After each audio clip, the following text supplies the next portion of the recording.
Hello, my name is Egon Chalakian. I am an intelligence educator. I prepare intelligence personnel for clandestine service. The focus of my career has been centered on the intelligence component of national security, with a particular emphasis placed on intelligence community practice. I am an active member of the International Association for Intelligence Education, the United States Geospatial Intelligence Foundation, and a proud founding member of the OSINT Foundation. I am likewise active within the corresponding AI, electromagnetic, and directed energy intelligence and warfare communities as well. As a young man, my initial introduction to the U.S. intelligence community was realized as a junior test and evaluation engineer on the top-secret Joint Hughes Tool Company Aircraft Division U.S. Central Intelligence Agency LOH 369 VIN wiretap project. This project was undertaken at the shadowy Area 51 classified facility. Earlier on in my career, I had the distinct privilege to work with 4 standing U.S. presidents, Nixon, Ford, Carter, and Reagan, and one future president, George Bush Sr. Such privileged early career exposure brought my individual into direct interface with the classified, defense intelligence, national security communities. Later, having worked with Mr. Reagan during his kitchen cabinet period, and then with the Reagan White House in the early 1980s, I contributed legislative affairs-related service in the furtherance of successfully passing the President's Department of Defense Strategic Defense Initiative. It is my honor to address you this day. From the perspective of an intelligence educator, I have been entrusted with unveiling information from our investigation conducted by our team over the past 3 decades, and to publicly disclose the specific outcomes of this work, which compel a reassessment of current geopolitical processes and our country's defense strategy. I am entrusted to convey to the international community the information about a global threat uncovered during our long-term operation. We are faced with a grave challenge that not only affects our national security, but also threatens the foundations of the entire democratic world. This threat concerns everyone, hence you must be informed about it. Firstly, I will be outlining the details of the specific intelligence organization whose operations we have uncovered. It is believed to have been dismantled during the Soviet collapse. However, the facts speak otherwise. Instead, that this entity resurrected its clandestine activities in the dark during early 1990s and continued unabated to this date. Intended to disrupt prevailing geopolitical dynamics worldwide, its overall mission is to eviscerate democratic systems and propel the world close to the brink of nuclear conflict. The long-term strategic goal of this foreign intelligence operation is to undermine the integrity of the United States of America and dismantle the foundations of our democracy. While such ambitions may appear unachievable to some, details of our investigation will suggest otherwise. You will come to discern who lurks behind these ambitious plans, how they will inch closer to their designated goals, and how they manipulate the public to achieve their ends. Further, I shall elucidate how we managed to uncover the strategy behind deploying this intelligence network. Our breakthrough was achieved by monitoring an international volunteer organization that was subjected to targeted repression by the entities covering up the aforementioned structure. By virtue of this volunteer organization's non-resistant posture, we were able to fully re-engineer the operational strategy of this intelligence apparatus. Over a decade of meticulous study, we have identified their methods, tactics, the conditions for the formation and expansion of their intelligence network, as well as their methods of influencing global geopolitical processes by asserting the necessary narratives in the media. This exemplar of covert operational work may well become canonical and enter the global anthology of intelligence agency operations. During my address, you will come to understand why. Moreover, as I am deemed a competent professional in the field of OSINT, that is to say open source intelligence, i.e. disinformation, misinformation validation, and routinely engaged in monitoring publicly disseminated information by foreign source entities, I assert that my opinion does carry weight. I will provide you with a detailed description of the specific methods employed by the aforereferenced entity in furtherance of manipulating public consciousness. These methods include not only organized disinformation campaign, but also assaults on mass consciousness influence and reality distortion, in addition to a programmed series of destructive manipulative techniques. All these methods are aimed at forging altering negatives in political and social discourse to influence society's perception and behavior in a direction favorable to this clandestine entity. The actions taken by this entity today pose the most serious threat to our freedom and democracy. My fellow Americans and citizens of the free democratic world, I am addressing each of you at this critical moment with an appeal to be vigilant and to take what I share with you seriously.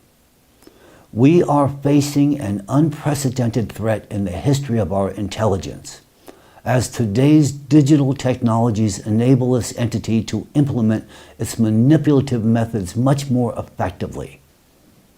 This is a weapon aimed at the very foundation of our society. The consciousness of every citizen and traditional defense methods simply do not effectively counter this assault. These methods penetrate deeper than any ballistic missile and require a new approach to defense. And this defense cannot be realized without your individual involvement.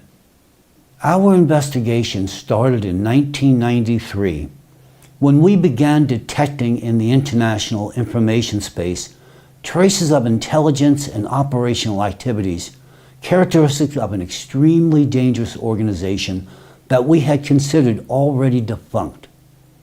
This was a special division of the former KGB Committee for State Security of the USSR, which was believed, as I said, to have been dismantled during the collapse of the former Soviet Union. During the Soviet era, the activities of this particular KGB structure posed a critical strategic threat to the United States. As in the 1980s, they made attempts to undermine the integrity of our country from within and disrupt democratic unity. The fact that despite the collapse of the former Soviet Union, this clandestine structure of the KGB covertly resumed its operations and actively began to increase its influence on the geopolitical stage caused us extreme concern. We understood that the detailed scrutiny was necessary, and such an opportunity was afforded to us 10 years ago. Our investigation has shown that to achieve their goals, they act like the mythical Hydra, or an octopus, which lies at the very bottom, remaining invisible to all. At the same time, it extends its tentacles into people's consciousness, influencing their thoughts, their moods, and actions to serve its destructive purposes. At this juncture, it is essential that you understand that the structure is not the entire Committee for State Security of the former USSR. Instead, we are talking about a fundamental, wholly unique autonomous structure within the contemporary KGB, one that traces its operations back to the 1920s and 1930s. Specifically, a division created under Felix Dzerzhinsky and headed by Gleb Boki. According to the operational intelligence data we have, the activities of this special division were focused on developing and implementing methods and techniques for influencing the human consciousness. Their primary interests lie in studying and perfecting ancient practices of architects of influence over human consciousness and applying this knowledge to manipulate the masses. This division included psychophysiological special laboratories aimed at studying the human psyche, behavior, and reactions, as well as developing technologies for controlling people's thinking. If you are familiar with the history of the USSR, you understand that they achieved remarkable results in mastering the architect of consciousness. They were skilled at implementing desired narratives and thoughts into people's minds, controlling the mood of the masses and making people compliant with the totalitarian regime in the USSR. To a large extent, this structure within the KGB and its creators are the architects of the USSR itself. These were the ones who designed its system and internal ideology. They were the ones who regarded themselves to be the actual state within the state. They were the ones who unofficially stood behind the leaders of the Soviet Union. And they are the ones who brought Russia's current leaders to power and stand behind them. But we'll discuss this in more detail later. It is important to realize that despite numerous changes and reorganizations within the Soviet state security agencies that have taken place since their early inception, the original Felix Dzerzhinsky Gleb Boki developed foundational structure has always remained intact regardless. Within the scope of this address, for the sake of clarity, I will use the term KGB to denote the fundamental structure.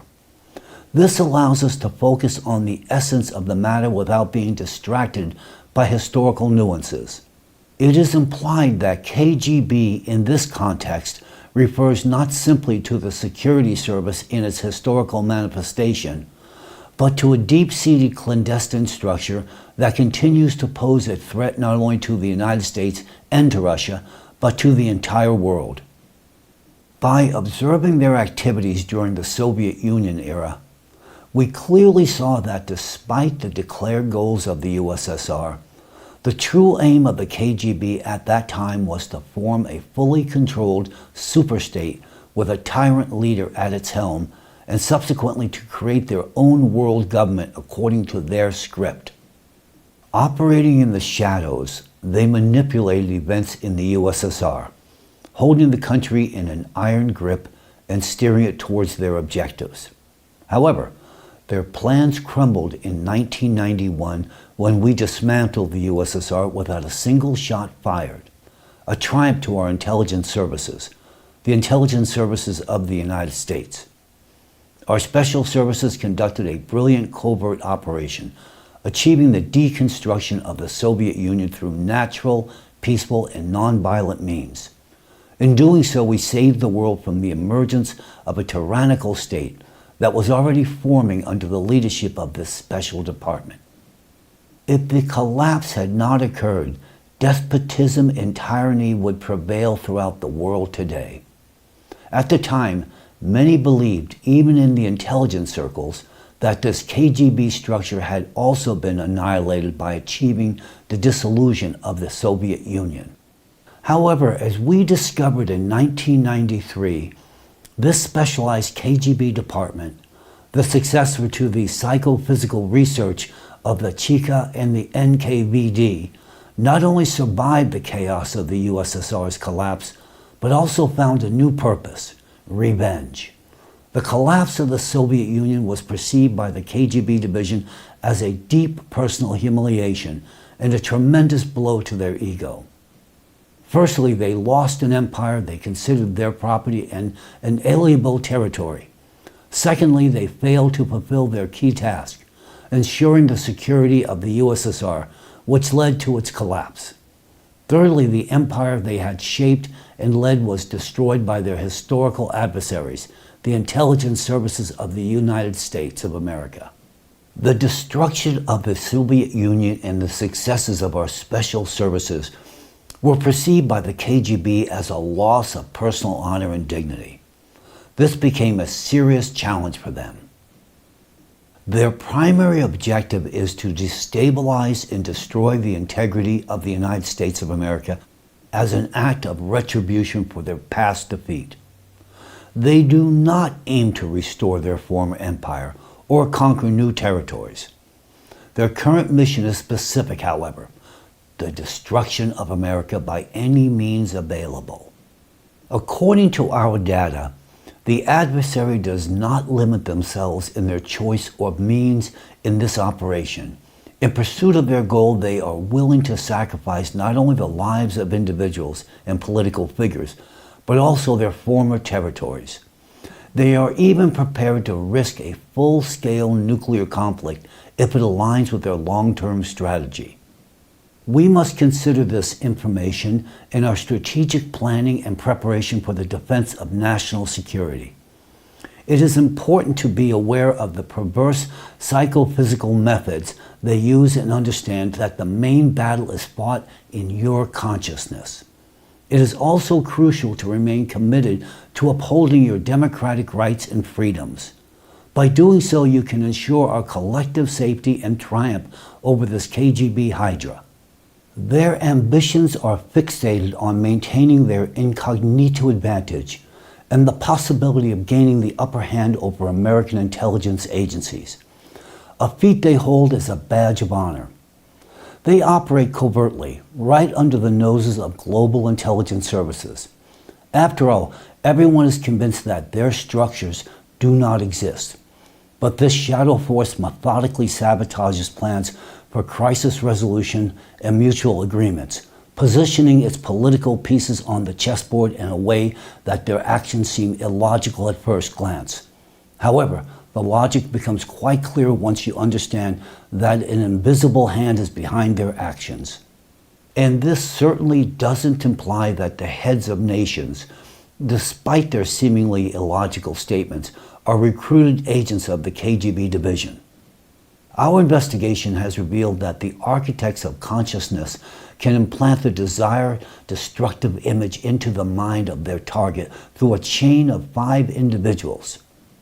The target perceives this image as their own thought or as an idea with a clearly defined purpose for subsequent actions. However, in reality, they execute strategic tasks essential to the KGB Hydra. This explains why even the heads of nations may make illogical statements, act against common sense, and sow chaos. And now imagine implanting a destructive image into the mind of a leader of a nuclear power. Consider the ramifications this would have for all of humanity. Today, the threat of nuclear war looms as ominous as a setting sun. During our analysis, we have established that the KGB adhered to the highest principle of military art, to defeat the enemy using their own forces. This is an ancient tactic that has been at the heart of the rise and fall of empires, the formation and disintegration of political and religious systems, and the control of the masses. And today this tactic is directed against us, against America and the entire democratic world. Using techniques developed by the KGB and their specialized psychophysical laboratories, and based on knowledge of the architecture of consciousness, the enemy masterfully compels our citizens to act according to preset scenarios by implanting manipulative images and ideas into their minds.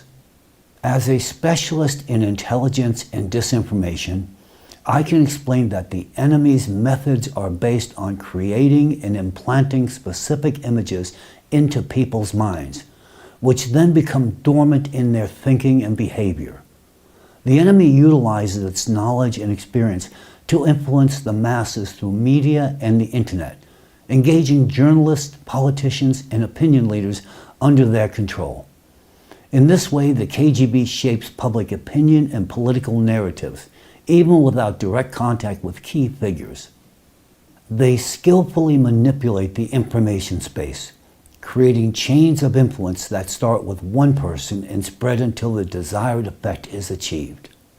Having prepared the ground, they introduce triggers that activate the necessary images and narratives in a person's mind. Their ultimate goal is to change the population's way of thinking, replacing established beliefs with new ones that will contribute to achieving their strategic interest, undermining the foundations of America and the democratic world.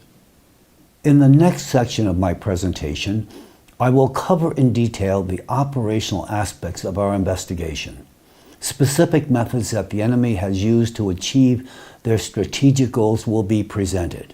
The main focus will be those examples that we can disclose without compromising national security. I will begin with a simple and striking example. This example will show you how close the enemy is to accomplishing its goal of destroying America and the democratic world. My fellow Americans, I come to you today not just as an intelligence expert, but as a fellow citizen of this great nation. I want to address each and every one of you, regardless of your political affiliations, age, gender, race, or social background. I speak to all who call America their country and home. With utmost sincerity, I ask you to answer one simple question. Do you think America is in decline today? Now, just imagine posing the same question to an American 30 years ago. What would their reaction have been? As someone who vividly remembers that time, allow me to shed some light on the topic. No one would ever consider discussing that with you, because at that time, this issue would have seemed utterly absurd. Every American citizen was first and foremost a patriot who firmly believed that America was the greatest country on earth, thriving and destined for a magnificent future. Today, the question of America's decline is not only a topic of discussion among Americans at work, with friends, in the office, and within families, but it also elicits a troubling response. You risk hearing a resounding yes far too often when asked. This yes to the question of America's decline is the direct result of the KGB's strategy to ideologically erode our nation from within. We are witnessing a catastrophic decline in patriotism. Pride in our country has plummeted to historic lows, particularly among the younger generation. A significant percentage of Americans are losing faith in tomorrow, shying away from starting families, reluctant to have children, experiencing decay in spiritual and moral values, and lacking the desire to participate in our society. Social science experts are alarmed by the decline in self-confidence observed in America over the past decade, a phenomenon typically associated with a country that has suffered a devastating defeat in a war or a catastrophic economic crisis. Yet key economic indicators show no signs of decline. America is thriving, boosting the world's most robust economy, growing GDP, stable inflation levels, and unemployment at its lowest in history. Perplexed, these experts ask, what is the source of this loss of faith in themselves and their country among Americans? However, it is they who ask this question. We know perfectly well that a hybrid psychological war against the U.S. is in full swing, and it has not stopped for a second since the KGB's activation in 1993. Their brutal methods of ideological subversion of our society are working inside your heads right now, directed against you and against America. And here's the proof. When I said that there is no economic decline and that America is thriving, you had objections. What about safety issues, rising housing prices, problems with healthcare, debt, drugs, shootings, and so on? In your mind, you began to list numerous reasons why Americans should be dissatisfied with America, outraged and disappointed, and you started to justify this loss of patriotism. Am I wrong? You began to defend the state of America's decline. Don't get me wrong. I'm not saying that the listed problems don't need to be addressed. I'm talking about something else. What has happened to us, Americans? What happened to our thinking? When and how have we become proponents of America's decline instead of its greatness? We are Americans. We are the heirs of a great history full of overcoming challenges and gaining victories. Doesn't the collective legacy of our ancestors not amply demonstrate that America can handle its own problem? Our nation, our ancestors, tirelessly worked to develop our country. They knew they were part of something bigger, something grand. The image of a great and strong America gave them the strength to fight for their rights and freedom when it seemed unattainable. The image of a great and strong America gave them the strength to build where it seemed impossible to build anything. The image of a great and strong America gave them the strength to stick together in moments when the enemy tried to divide them. But what is the enemy doing to us today? Our enemy is trying to take away from us the image of a great and strong America. Our enemy is trying to take away from us the mighty America that our ancestors built for us, inspired by its bright future, its prospects, and its greatness.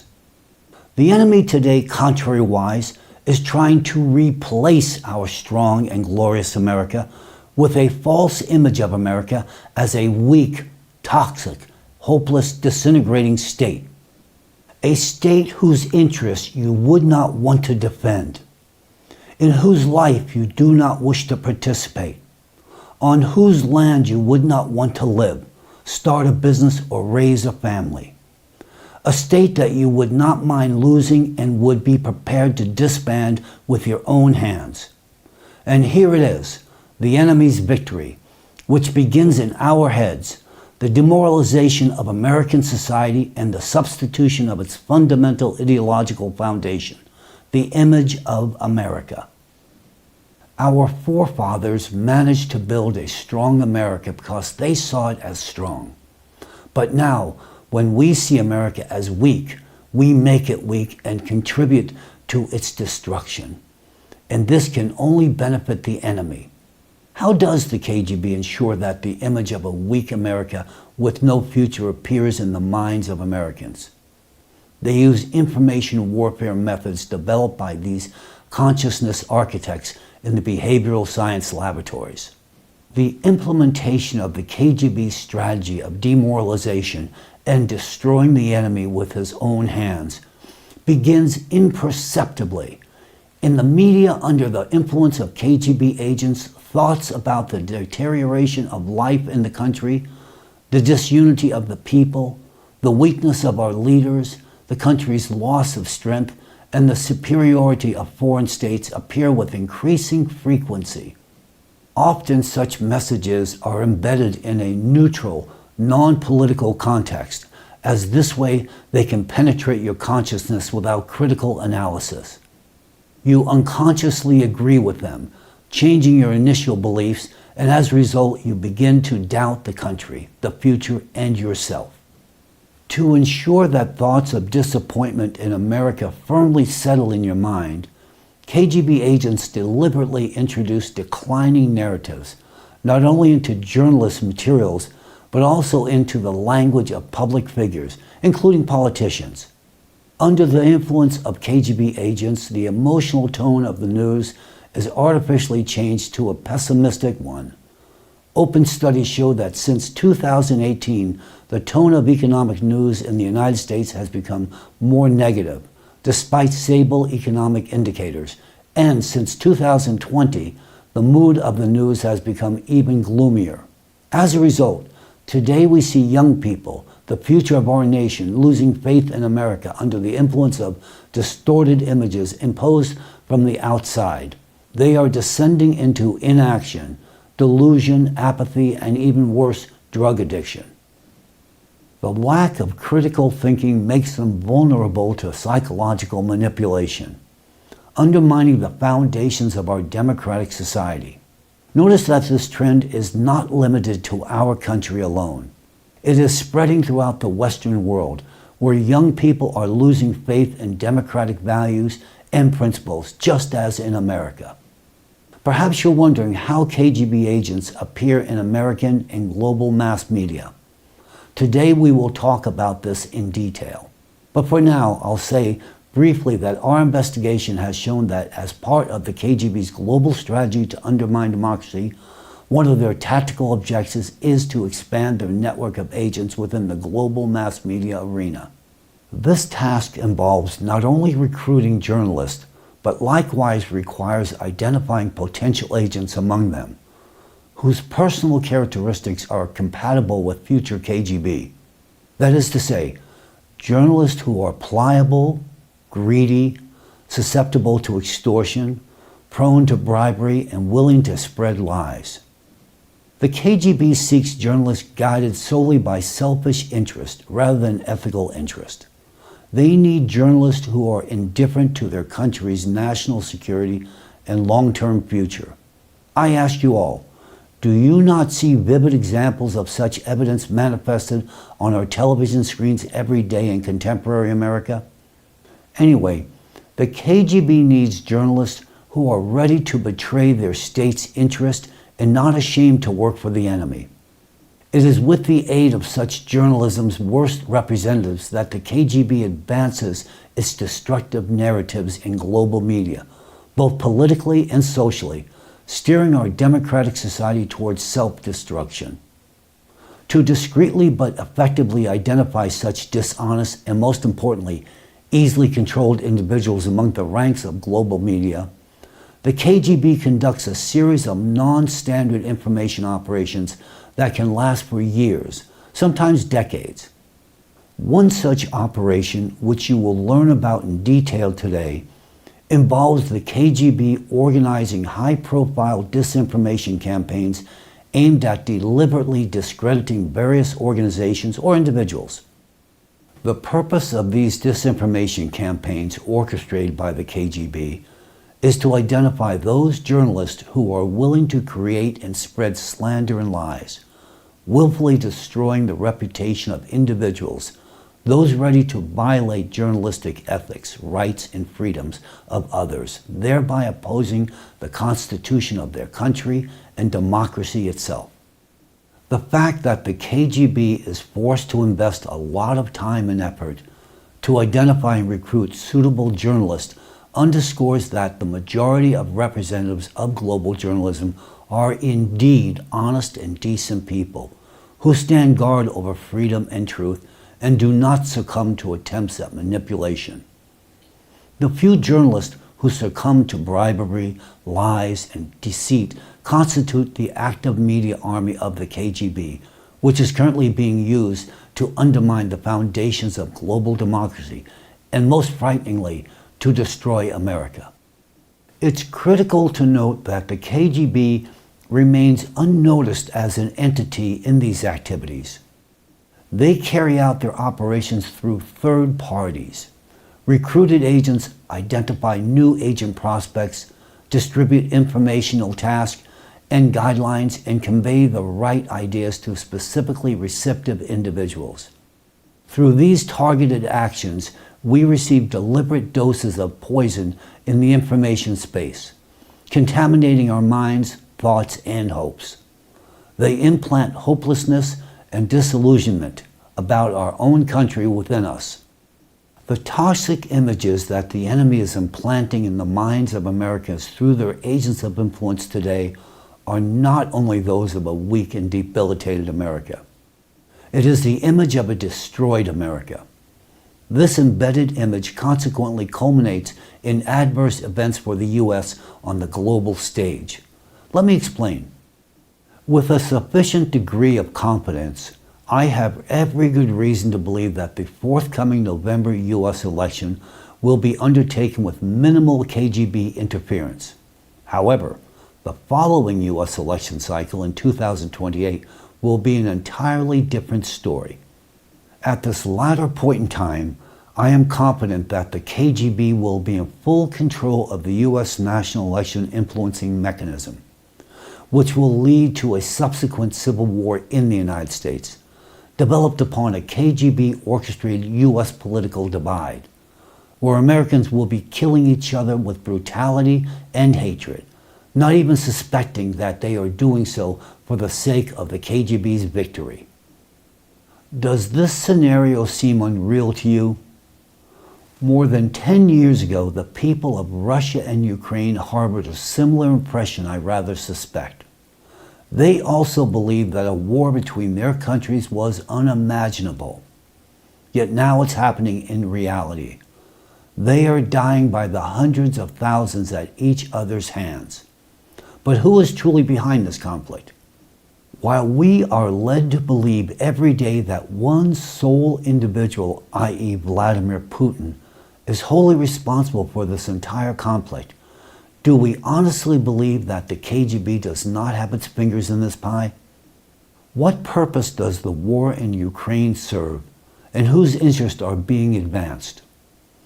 By the end of my address, you will understand the answers to these questions. May I suggest that you entertain the following thought. Sometimes a simple fight in the front yard is often executed merely so that everyone is looking at the front yard in order to divert their attention from the father of the family being murdered in the back bedroom of the house. And with regard to the Civil War in America, which I mentioned earlier on, this is what you are currently being conditioned for right now. Do you not hear more and more about the succession of states from the Union each day within the rhetoric of our political discourse, delivered by our trusted journalist? The question I routinely ask myself, is this a journalist I am listening to or a foreign entity messenger? Is it not reasonable to believe that a seed is being planted in you, preparing for a future harvest?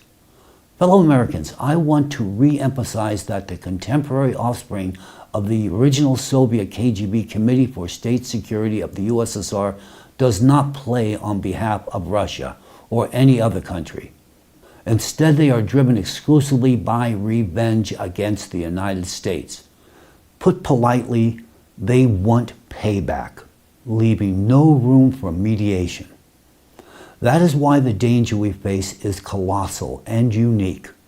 We are dealing with an enemy that wears no uniform, recognizes no borders, and is not waiting for a formal declaration of war to be proclaimed by the United States Congress.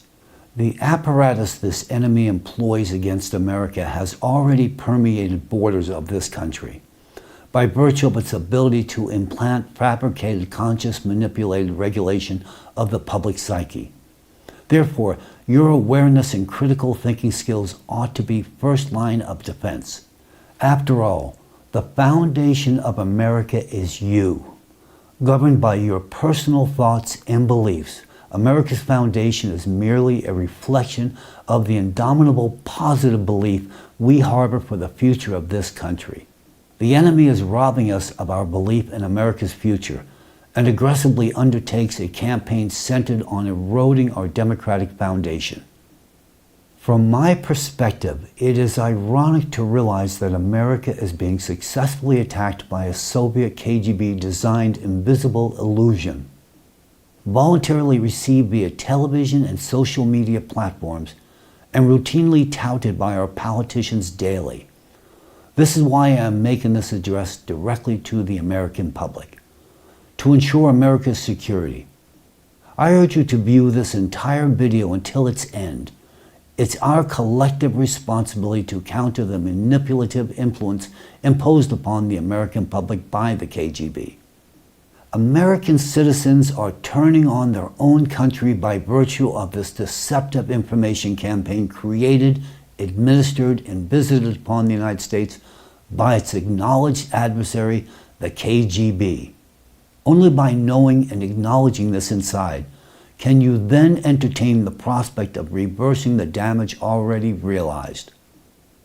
Early on in the course of our investigation, our team determined that it was best to allocate our energies and resources in furtherance of reverse engineering the methodology employed by the KGB in their ongoing efforts to recruit foreign agents from within the media structures. From this isolated posture, we undertook a selective 10-year observation and examination of the practices and protocols embraced by KGB. To the same end, and in furtherance of providing you with a bit more about my background in the former USSR, as a young professional, I was selected to serve as one of a handful of Comecon legal financial professionals formally authorized by the U.S. Department of State and the Bank of Foreign Trade of the USSR, also known as the Russian Ministry of Finance, to undertake joint U.S.-Russian international commercial transactions. In fact, I was the lead syndicator of the largest Western loan ever made to the former Soviet Union. Given the significance of this professional appointment, it would be reasonable to assume that I had free access to the most powerful corridors of the Supreme Soviet.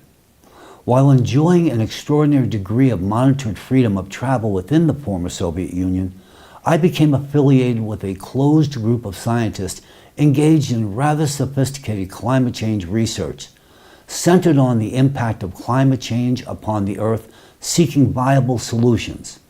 I would add, the same affiliation was realized before the U.S. was introduced to the pressing issue of climate change, and this affiliation developed over the ensuing years. The large-scale and unique approach to research conducted by this group of scientists required extensive data collection and analysis, and volunteers from various countries worldwide provided invaluable assistance in this endeavor. The international public movement, ALLATRA, which will be discussed further, later emerged thanks to these volunteers.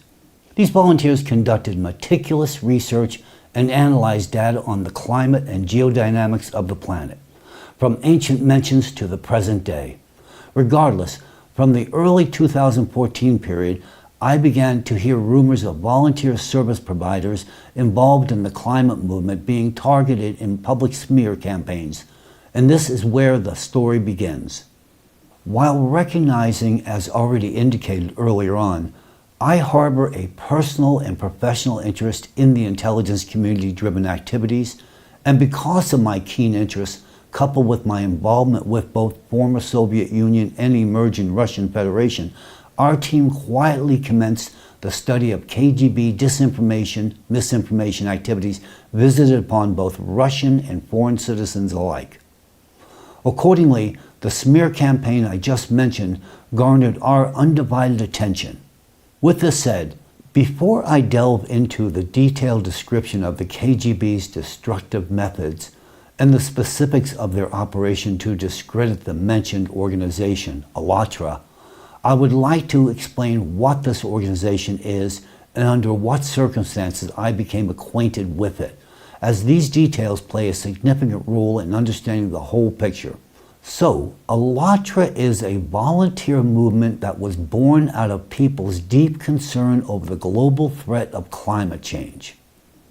The movement's participants operate in 180 countries worldwide, fully complying with international law and the legislation of the countries where they are present. Through their socially significant research projects, ALLATRA volunteers have made and continue to make substantial contributions to achieving the UN's key goals aimed at creating a sustainable future for all humanity. Through meticulous scrutiny conducted by competent authorities, it has been established that ALLATRA has never had and does not have any financial support from government agencies, commercial organizations, or other interested parties. The volunteers of this movement act entirely independent within the framework of the law, observing all applicable legal norms and principles. In today's reality, the activities of ALLATRA volunteers serve as a shining example of genuine democratic cooperation and the embodiment of civic responsibility. So, let's return to the story of the beginning of my involvement with this organization. In 2014, our intelligence community noticed that an organized smear media campaign had begun against the ALLATRA movement, which initially unfolded through religious media portals and then shifted to the realm of secular media. This approach was familiar to us. Having observed the activities of the KGB since 1993, we knew that one of their tactics for expanding their influences was the public defamation of organizations and individuals to identify their potential agents in the global media and political circles. In this case, the KGB resorted to using another informational pretext for public discrediting: the persecution of dissenters by the dominant religious organization. Undoubtedly, we were aware that the KGB historically utilized religious organizations and their associated structures to implement their plans. However, it was necessary to determine exactly how they are exploited for expanding the KGB's network of agents, how the recruitment of new agents occurs in this process, and how the necessary KGB narratives are promoted in the global media space through their participation. Therefore, to understand who and what stands behind the defamation and persecution of Alatra by religious organizations, we began to meticulously track this process. I should note that our team did not interfere with Alatra's affairs, but merely closely monitored the persecution of this organization, seeing in it a key to unraveling the mystery. However, from 2015 to 2016, when the organization successfully defended its rights in court, it became clear that their continued defense efforts could stop the persecution against them. Then our adversaries in the KGB would switch to another target. That jeopardized the ability to thoroughly study the method of forming their network of influence. So we suggested to the volunteers that they should not resist the persecution to allow events to unfold naturally and reveal the hidden mechanisms of the KGB's activities. This suggestion was relayed through mutual acquaintances, and it was accepted. We anticipated that the organization's vulnerability would cause the enemy to relax and lose vigilance. And our plan worked. The lack of consequences and impunity led KGB agents to make mistakes, and we were able to expose their methods of operation. I must admit, when we proposed that the volunteers do not resist, we also gave our word to ensure their safety, and I personally vouch for that. However, regretfully, we could only guarantee that safety within democratic states. In countries with a different societal order, the volunteers, despite all efforts, faced not only moral humiliation, but also physical persecution and threats. This burden of responsibility lies with me, and I acknowledge that before you. Today, I am taking on a new responsibility on behalf of the Alatra International Public Movement Organization, Alatra. Alatra is a duly registered U.S. 501c3 not-for-profit entity. It is registered in the state of Georgia, USA. Specifically recognizing that Alatra membership and volunteer assistance, domestic and international, are currently being targeted worldwide by a clandestine arm of the former Soviet KGB. Henceforth, my individual will be the sole Alatra representative in all matters interfacing with the U.S. and any and all foreign governments. To this end, the corresponding U.S. Foreign Agent Registration Act, FARA, application submission will be realized with the U.S. Department of Justice National Security Unit before the end of April 2024. In concert with the same endeavor, the Alatra organization will likewise be represented on Capitol Hill and in the European community by my being, serving as their designate registered federal lobbyist, inasmuch as I have become well apprised of Alatra's plight at the direction of the KGB. I have already encouraged Alatra leadership to make the situation known to the U.S. Secretary of State Anthony Blinken, in addition to the U.S. Attorney General Merrick Garland, encouraging an investigation of the abuses imposed upon Alatra membership constituents, and have been duly apprised by Alatra that such contact has been formally commenced. Moving forward, my individual likewise has been retained as the official spokesperson of Alatra International Public Movement as well.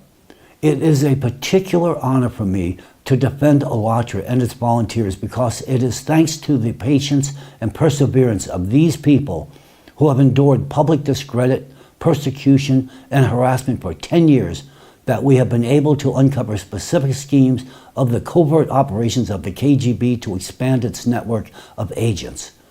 This is the first instance where we have had the opportunity to gain not just a fragmentary, but a comprehensive insight into the tactical methods employed by the KGB, allowing us to now develop an effective line of counteraction against them. The discoveries made, thanks to Alatra, have been a critical contribution to protecting democratic society from the influence of the destructive structure of the KGB and countering the revenge of this shadow force. I want to mention that despite our prolonged observation and study of the persecution case against Alatra, we intentionally avoid direct contact with the volunteers until a critical moment. The looming need necessitated contact with them as the geopolitical tension in society foreshadowed the beginning of a new phase of their persecution. Furthermore, we understood that sooner or later we would have to draw public attention to the KGB operation we uncovered, and I was tasked with fulfilling that role. Therefore, it was only on November 15, 2022, on Capitol Hill, amid the bustling debates of an international conference, that I approached the American representatives of Alatra to establish contact. It was my first personal meeting with representatives of the movement. Throughout further interactions, I became convinced that they are honest and decent people. Their main goal is to address the fundamental climate crisis facing the Earth today. When we began our social interaction, I intentionally actively participated in their public activities, including international forums and conferences. According to our plan, I became the sole public face of our intelligence community and declared my open position and connection with Alatra. We decided to create an independent media platform to serve as a launching pad specifically for my address today. I primarily made a series of high-profile video addresses to draw public attention to this platform. I affirm the seriousness of every statement I have made previously and take responsibility for every word I have uttered. However, today's address is the primary goal and reason for launching the platform. We had planned to inform you and make this present statement as early as autumn 2023. However, we refrained from doing so due to the then upcoming presidential elections in Russia.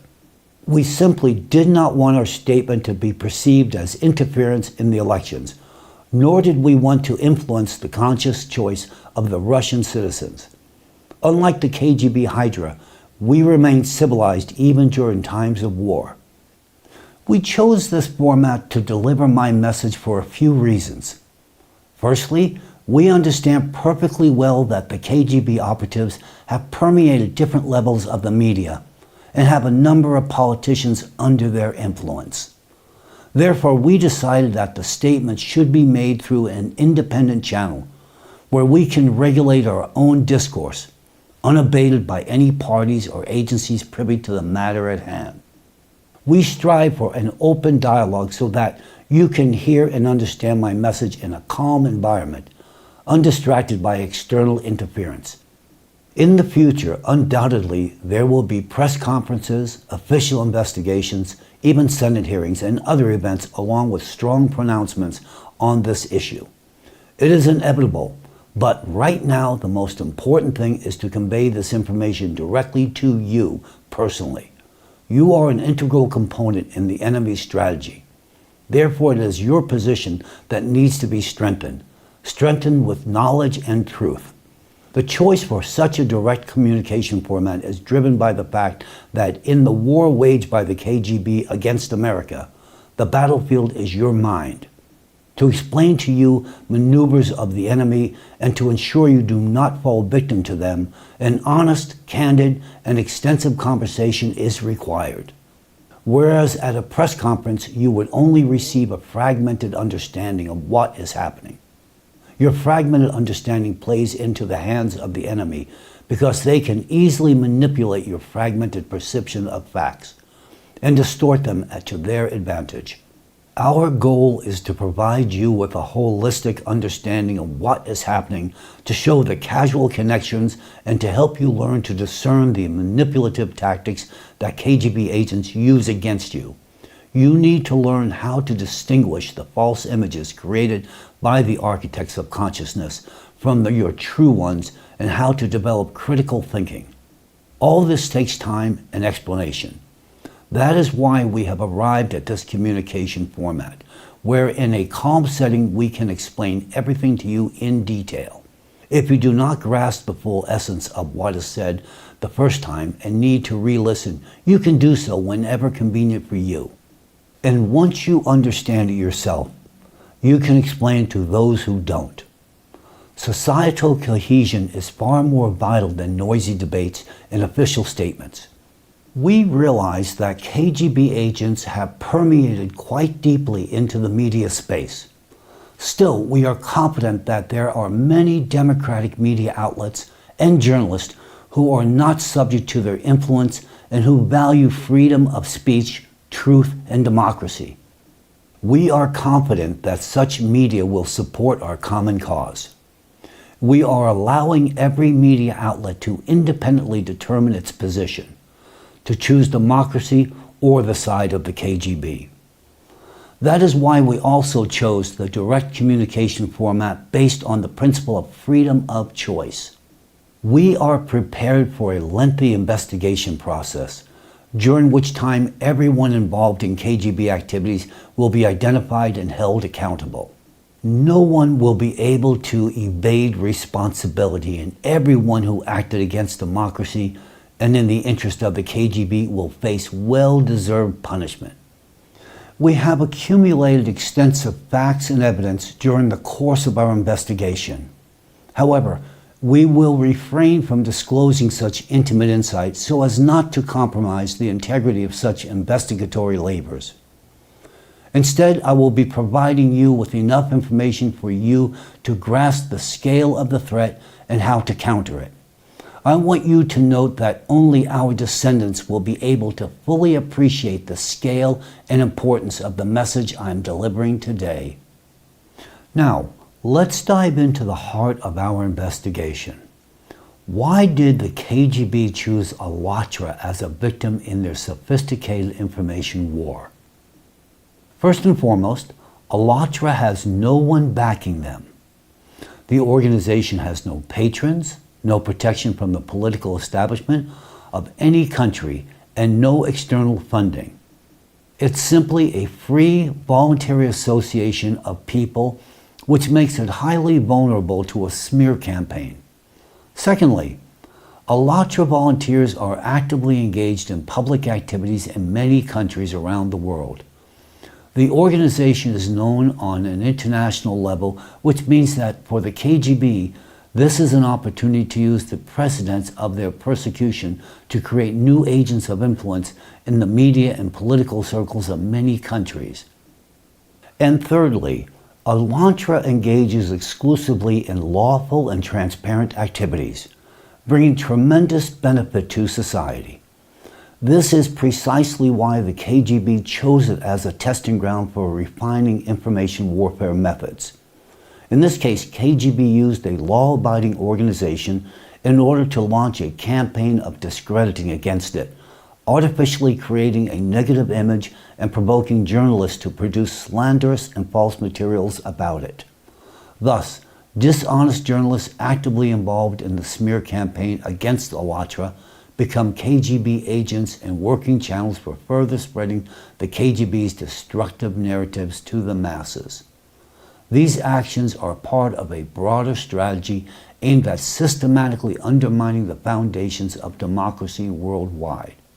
And most paradoxically, such operations are conducted by the KGB right under the noses of the world's intelligence services, including in our own country, dear Americans. So let's delve into the details and facts. Let's examine using the persecution of the Alatra organization as an example. How exactly a KGB orchestrated discrediting campaign unfolds and what manipulation methods are employed to influence your mind. Let's start with a simple example. Before you, here are two classic defamatory articles about the Alatra organization.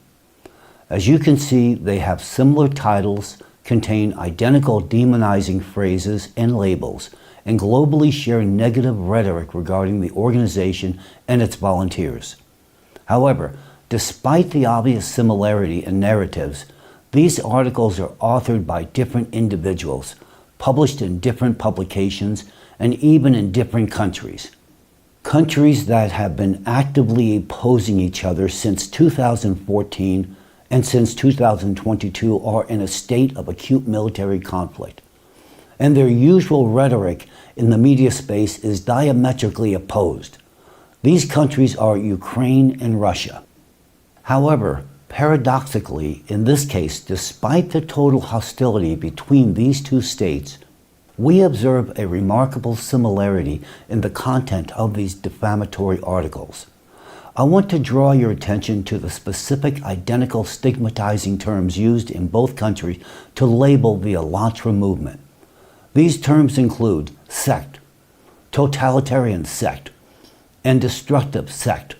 These terms are primarily characteristic of post-Soviet countries because they were deliberately introduced and spread in their media space to form a negative and adverse attitude towards those to whom they are applied.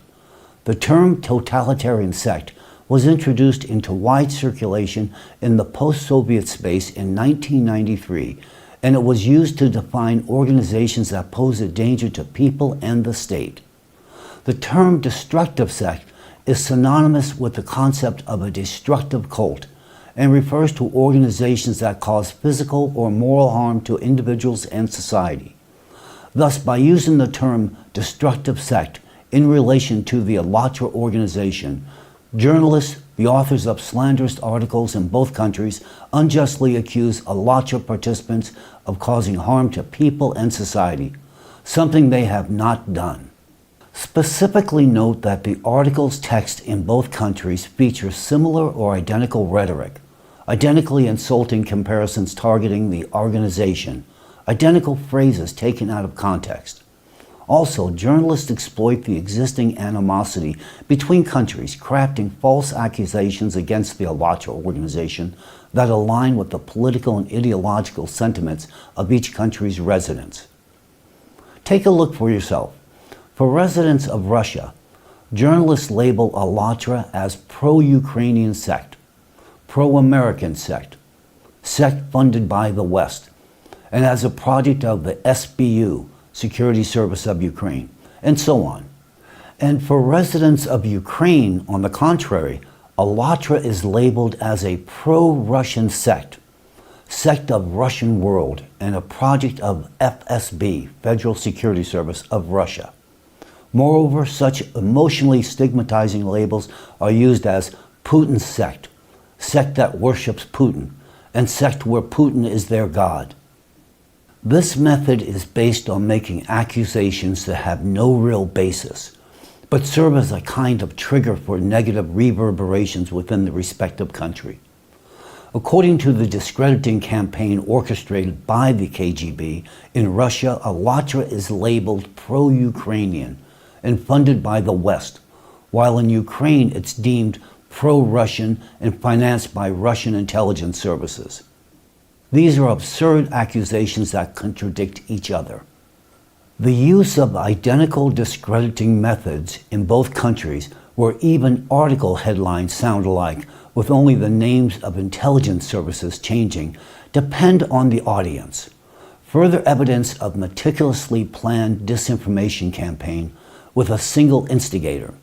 The fact that identical fabricated accusations against Alatra are echoed from countries at war with each other indicates the presence of a third party interested in this, which has influence over the media in both of these countries and whose influence remains strong even in times of war. And here arises the inevitable question: who is this instigator? And what kind of force is capable of imposing its unified narrative in the media space of two warring countries? This force is the KGB Hydra, obsessed with its revenge. And for this force, the terrible war between two countries is just one precisely calculated tactical step in a long-term strategy aimed at destroying the foundations of democracy in our society and America as a state. But how has the KGB managed to remain undetected by the intelligence services of the world's nations all this time? So what are the unique features of the enemy's strategy? They lie in two key aspects.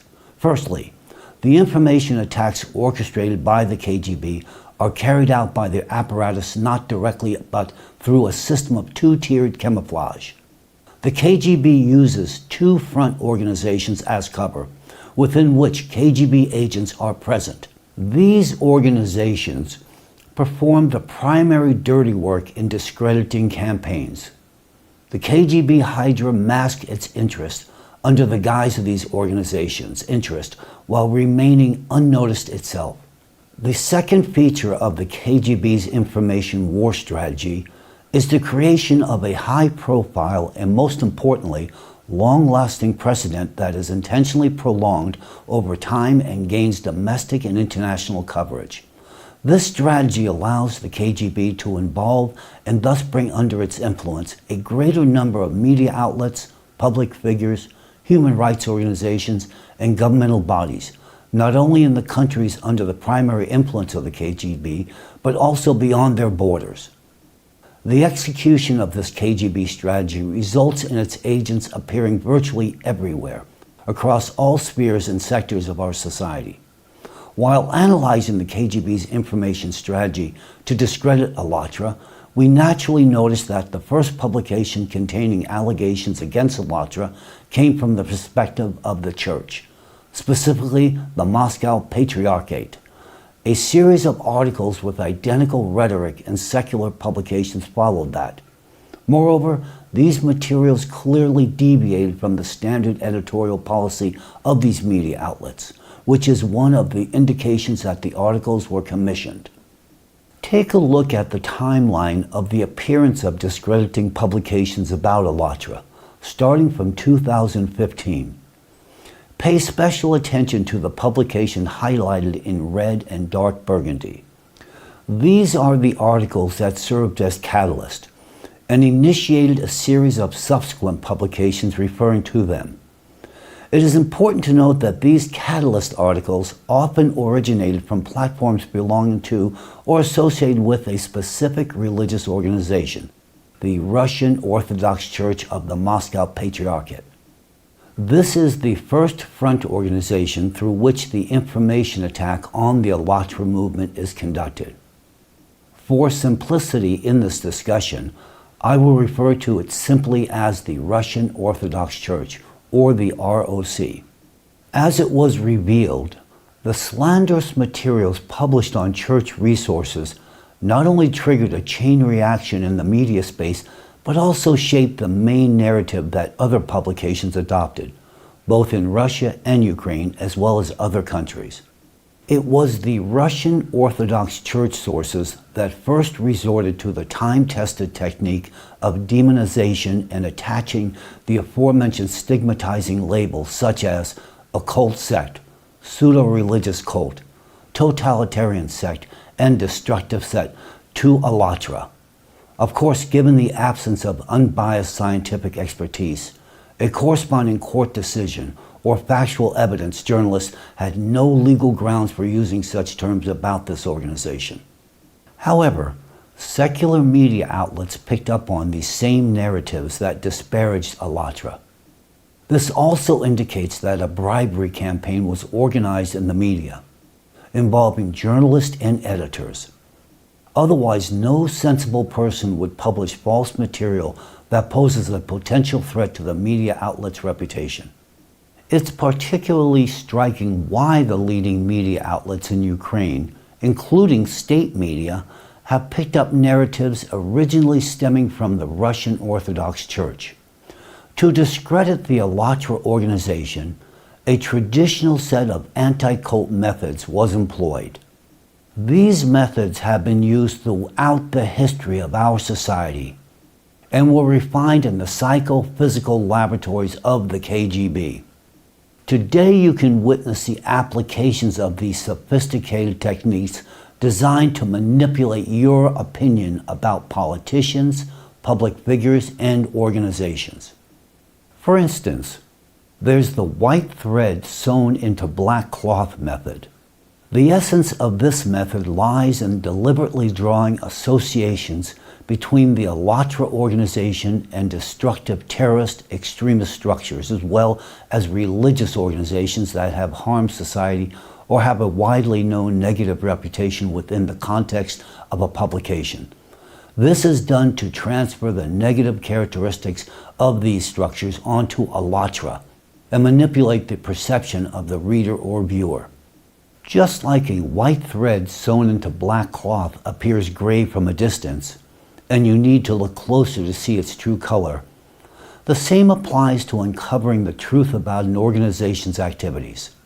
However, using the fact that most people simply don't have the time to double-check or deeply analyze the information they receive, the architects of consciousness masterfully manipulate images and create the opinion they want about the target organization or individual through such publications. Another method used to manipulate your perception of information about an organization or individual is the fake victim method. In this case, a slanderous article features a person who allegedly suffered from the organization's activities, although members of the organization do not even know them. Often such stories are simply fabricated, following an identical plot, and their purpose is to play on the emotions of viewers or readers and evoke hostility towards the target organization. There is also an even more dangerous variation of this method, which can be called the method of imposed crimes. In this case, a target organization or individual is falsely linked to someone who has committed serious crimes but has absolutely no connection to the said organization or individual. This fabricates a precedent that inflates a negative image, becoming informational stigma that is massively replicated from article to article. Another classic method of distorting information that can influence your perception and create a completely opposite image of the target organization or individual in your mind is the selective use of information taken out of context. For example, when a person's phrases, words, or reactions are deliberately taken out of their original meaning, forming context and intentionally interpreted in a completely absurd way. Such manipulation of information so radically distorts perception that white turns into black and black into white. For instance, the blogging materials of alatra participants, including those containing elements of humor, satire, irony, and entertainment, were used as pretext for unlawful accusations and stigmatization of alatra and its volunteers as part of an information attack.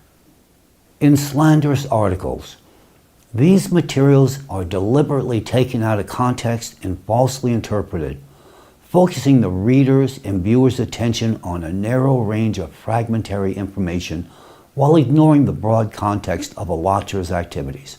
After all, the blogging activity of its participants, covering a wide range of formats and topics, merely reflects the diversity of their interests, their knowledge, and specializations, and has a single goal in mind: to attract public attention to the severity of global climate problems through any possible means.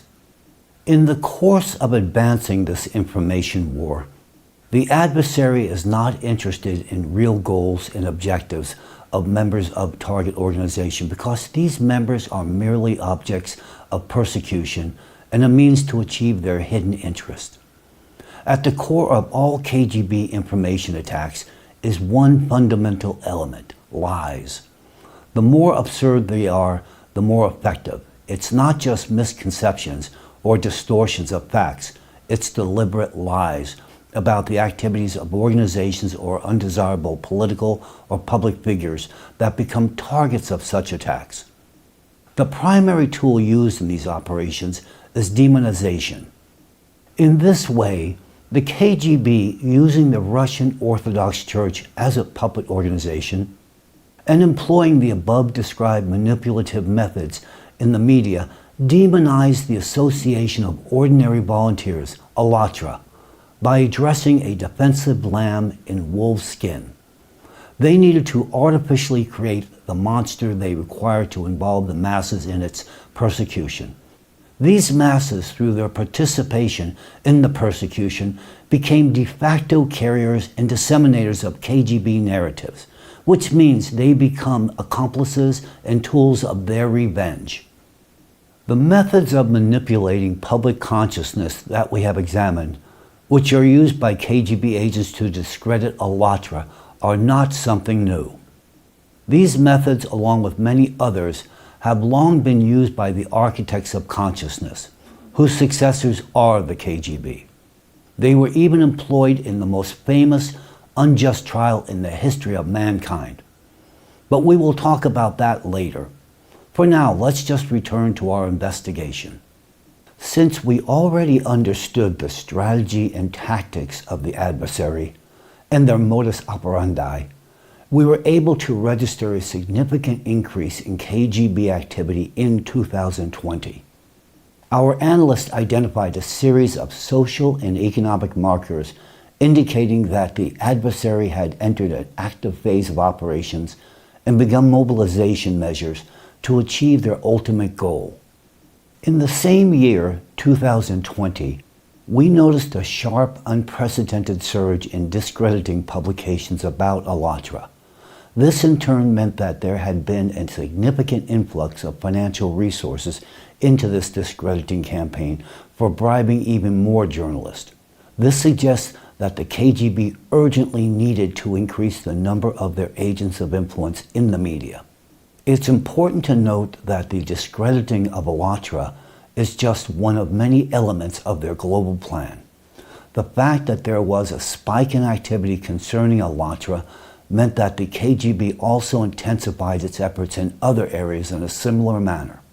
And since such discrediting operations serve as suppliers of new agents of influence for them, they increased the infusion of funds into these operations. This can be compared to a military mobilization. In 2020, the KGB urgently needed new soldiers of influence in their army. As we now know, rapid mobilization is carried out before a large-scale attack. Each new agent for them is a new button on the control panel, allowing them to orchestrate events on the world stage in even greater detail. We understood that the critical strategic point they were preparing for was 2028. According to their calculations, this would be the year when their installed figure would take the seat of the U.S. president. Being directly controlled by them, this person would make a series of decisions, resulting in the beginning of a civil war in America. However, to achieve this outcome, they need to have a sufficient number of agents of influence in America who contribute to the imperceptible ideological decomposition of the country and the penetration of destructive narratives into the minds of Americans. If more journalists are needed, a new newsworthy event is required as part of the discrediting campaign. And in 2020, they orchestrated it. Let's use Allatra as an example to demonstrate how to create a classic, resonant newsworthy event to attract media journalists from different countries to cover it. As we discovered during the operation to expand its agent network, the KGB applied a complex camouflage system, including using 2 levels of cover. On the timeline, one can distinctively trace a pivotal moment in the campaign to discredit the Allatra organization. The catalyst was a statement by the Chelyabinsk Diocese published on the official website in 2020. There they expressed concern about the activities of Allatra. This diocese plays a key role in the KGB strategy, creating the image of an active struggle against an undesirable organization. Thus, the first level of KGB cover became the Chelyabinsk Diocese of the Russian Orthodox Church. This media event triggered a chain of sequential events. What immediately draws attention is that articles of similar content appeared on same day on many regional resources referring to this diocese. These publications had similar demonizing headlines, formulated in a uniform style. These are the signs of pre-coordinated media campaign. Shortly after, materials and videos referring to the concerns of the Chelyabinsk Diocese were published in federal-level media outlets. A federal television channel in Russia, using the Chelyabinsk Diocese concerns as a precedent, released a video story that disparaged the activities of Allatra participants. Other media outlets, including international ones, began to refer to this story. An active stage of involving foreign media in the process was launched. This precedent is notable in that the Chelyabinsk diocese concerns found support in the European Union and Ukrainian media, countries that were already opposing Russia at that time. Despite the apparent lack of logic in such support, it remains an indisputable fact. The concern of the Chelyabinsk diocese about Alantra's activities became a planned step in this strategy. It is worth noting that the other Russian Orthodox Church dioceses had also published similar concerns on their resources before this incident, but that did not receive nearly the same media coverage. Apparently, the goal was to draw attention specifically to the Chelyabinsk diocese and divert it from the real actors handling the agent network. Thus, conditions were created such that any investigation into actions against Alatra would lead exclusively to the Chelyabinsk diocese. Look again at this timeline, which reflects the mass release of publications discrediting Alatra. It is important to note that this is far from a complete picture. In order to finance such a number of articles and stories in leading media outlets in different countries, huge sums of money would be required. To give you an idea, let me provide you with a concrete example. According to unofficial but factual data, publishing an article in only one of the leading European outlets cost around $100,000. And on this timeline, there are numerous defamatory articles that were published on the front pages of European publications and video stories that aired during prime time on television. Calculate for yourself how much such a disinformation campaign would approximately cost. Why would the church spend so much money to discredit a simple social movement? If suppressing Alatra was the main goal of the Russian Orthodox Church, which seeks to become a titular religion, more economical and effective methods would have been chosen. Moreover, due to their nature, these people would never have spent such money. Ultimately, given the influence and connections of the Russian Orthodox Church in Russia, the organization could have been closed at the very beginning of the inception without allowing it to spread. Why spend so much church money? And what is the interest of the Russian Orthodox Church itself in fighting Alatra in this way? Did the clergy really fear competition from a secular volunteer organization that is not even religious? Clearly, this disinformation campaign has other objectives, indicating that its ultimate beneficiary is not the church at all. It was the KGB's ears sticking out of this hat. If an independent investigation were to be conducted without prior knowledge, you would be unlikely to detect the KGB's interest in the scheme. Let's recall that historically, under the USSR, the church was linked with the NKVD, that's the predecessor to the KGB. That is, from the moment of the KGB's creation, its agents have systematically occupied key positions at all levels of the hierarchy ladder of the Russian Orthodox Church. For example, the current head of the Russian Orthodox Church, who ran intelligence operations for the KGB in the past, continues to reflect the interest of the KGB in his current role. Let me reveal another fact to you. After noticing an unusual increase in KGB's financial contributions to information attacks in 2020, indicating a rise in their preparations for retaliation, we made a decision to provoke them. Since the primary method of disguise for the KGB in this scheme is to manipulate public opinion under the guise of fighting religious dissent, we decided to play on their field. Through our mutual acquaintances, we suggested that Alatra volunteers hold a series of conferences on religious topics.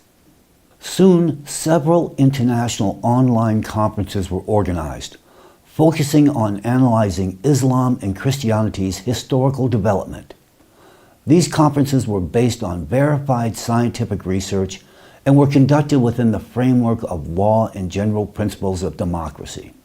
Predictably, these conferences played out their role, resulting in the KGB revealing themselves even more, along with their tactics and hidden operation schemes.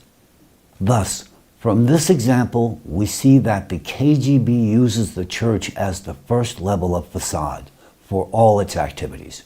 Furthermore, the results of our investigation have identified specific connections between individuals involved in discrediting campaign against Alatra. This revealed the KGB's second level of facade, anti-cult movements or anti-cult organizations. Let me clarify what they represent. The anti-cult movement is an extensive network of so-called anti-cult organizations in different countries around the world. They believe that they alone have the exclusive right to determine which of the world's religious and non-religious organizations are totalitarian sects or destructive cults. Representatives of anti-cult organizations are confident that they are the arbiters of public safety, deciding which of us, citizens of the democratic world, pose a threat to the well-being of society through the associations we create and join. The irony of the situation is that in their quest to protect us from so-called totalitarian dangers, anti-cult organizations themselves become instruments of totalitarianism, dictating to us what to believe and what not to believe. As a rule, anti-cult organizations and individual representatives of the anti-cult movement occupy strategic positions near power structures, influencing the religious and social narratives in various countries. In modern Russia, anti-cult organizations act as servants of the Russian Orthodox Church, playing a role of secular inquisition of the new century. These organizations and their key figures serve as a link between religious and secular authorities, including executive bodies, law enforcement agencies, and the judicial system. The KGB actively sought to introduce a similar anti-cult movement into American society, especially in the 1980s, when KGB agents made special efforts to undermine American unity. However, as history shows, American democracy was able to withstand this challenge, repelling the attack and eliminating the influence of anti-cult organizations on its free territory, in contrast to Europe and post-Soviet states, where their influence remains very strong and is growing. Along with this, the influence of the KGB is correspondingly growing. In Russia, the Anti-Cult Center, which plays a vital role in the Russian Orthodox Church's fight against dissent, was founded in the year of 1993, as I mentioned earlier on, the time of the launch of the KGB's revanchist operation to destroy democracy. The personality of the initiator and leader of this anti-cult organization in Russia is of particular interest.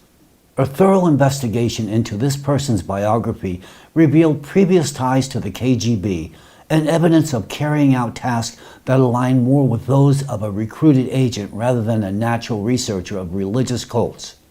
In the context of intelligence, it is worth noting the fact that this man was a disciple of a follower of George Gurdjieff, a mysterious figure whose disciples, as we remember from history, were Stalin and Hitler, and we know what tragedies it ended in for humanity. Special attention should also be paid to information about the psychiatric diagnosis of this person, which sheds significant light on the reasons for such sophisticated methods of fighting dissent in the organizations entrusted to his leadership. Documents indicating that this person has cyclothymia, circular psychosis, pathological personality development, signs of sociopathy, suspicion of schizophrenia, and other mental disorders were made public and received wide media coverage. According to the conclusion of the psychiatric examination, this subject is unsuitable for public service and leadership roles in social movements due to his inability to demonstrate adequate levels of responsibility, subordination, and diligence. It was emphasized that the subject would not hesitate to make a decision of high importance, but it would be based on his personal, highly subjective views. It naturally raises the question, why does someone with a diagnosed mental disorder continue to hold leadership positions instead of being under mandatory treatment? Who benefits from having a mentally ill person occupy the role of the chief inquisitor of the Russian Federation? It is obvious that this individual with a confirmed psychiatric diagnosis, but with grand Napoleonic ambitions, was promptly recruited by the KGB and is being used as intended. I will note that it was this person who, in 1993, introduced the term totalitarian sect into the wide use and began methodically branding all organizations that were inconvenient for the Russian Orthodox Church with that label. For years, he sought the adoption of harsh measures against various religious organizations, initiating their persecution and harassment. His anti-cult organization has contributed to the demonization of Islam in the territory of Russian Federation. In fact, today, at the instigation of this person, a targeted campaign is being implemented to eradicate religious diversity in Russia and beyond, even though it is contrary to democracy and can cause social conflicts, which is already noticeable in the context of the events currently taking place in Russia. Clearly behind the wide-ranging actions of the anti-cult gang lies a powerful force capable of ensuring impunity, despite the aggressive methods of its operation. An example of such impunity is the attempt by this anti-cult organization and its leader to recognize the essential book of Krishnaism, Bhagavad Gita, as it is, as extremist. The notion that the Bhagavad Gita can harm someone is ridiculous to those who understand what Krishnaism is. The attempt to give the book an extremist status led to massive anti-Russian protest in India and actually caused an international diplomatic scandal between India and Russia back in 2011 through 2012. Who benefits from such a vivid precedent of inciting interreligious hatred? I'm sure you already know the answer to this question. Paradoxically, despite the severity of the large-scale diplomatic conflict and the involvement of the foreign ministries of both countries in this process, all that was achieved was the removal of the extremist label that the anti-cultists tried to attach to the book of Krishnaism.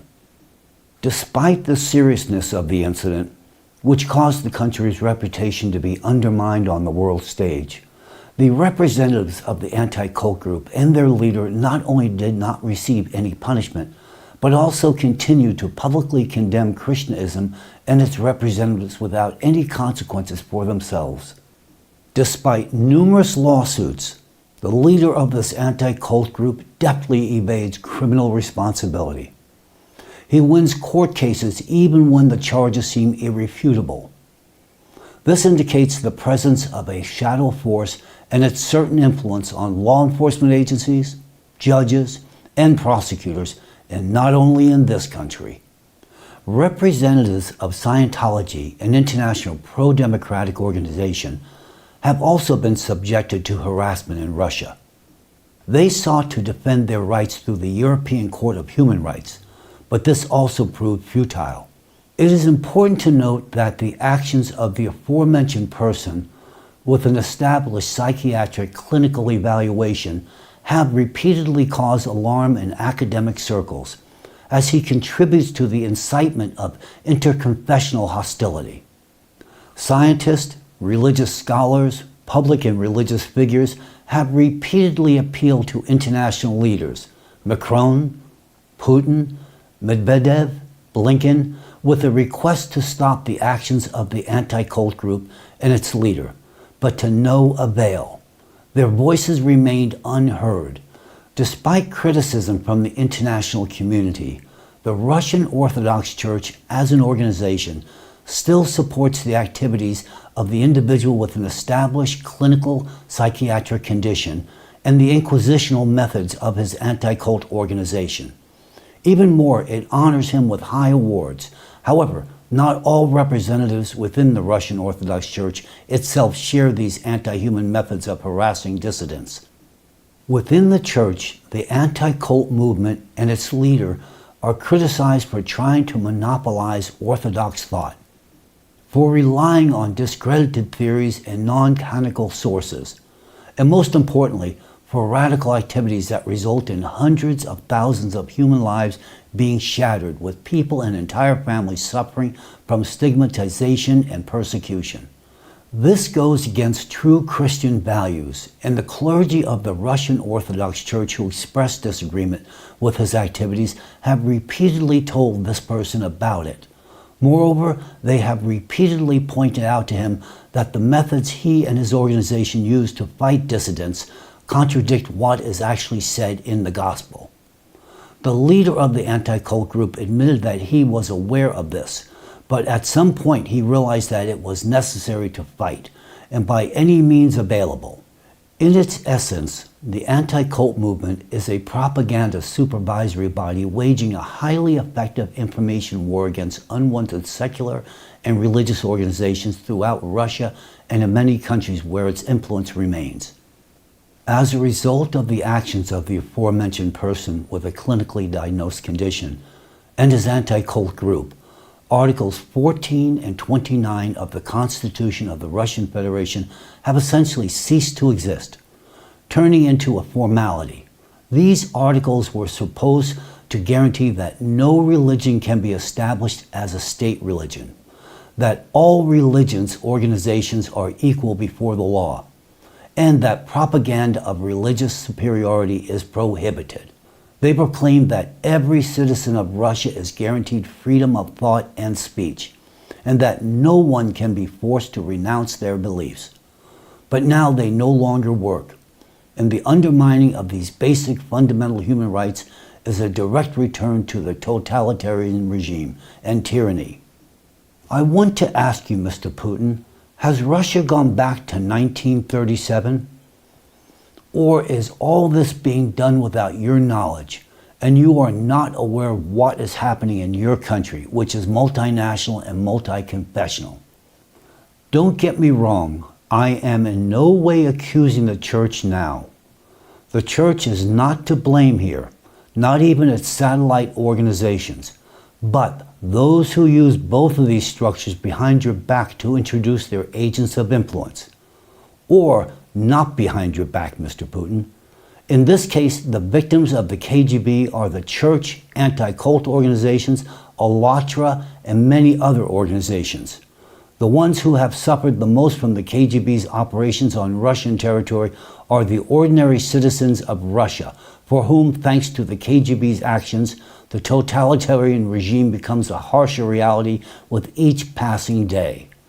And who said that the KGB regards Russia as their country? Their country, their empire, is the Soviet Union, which has sunk into oblivion thanks to our actions.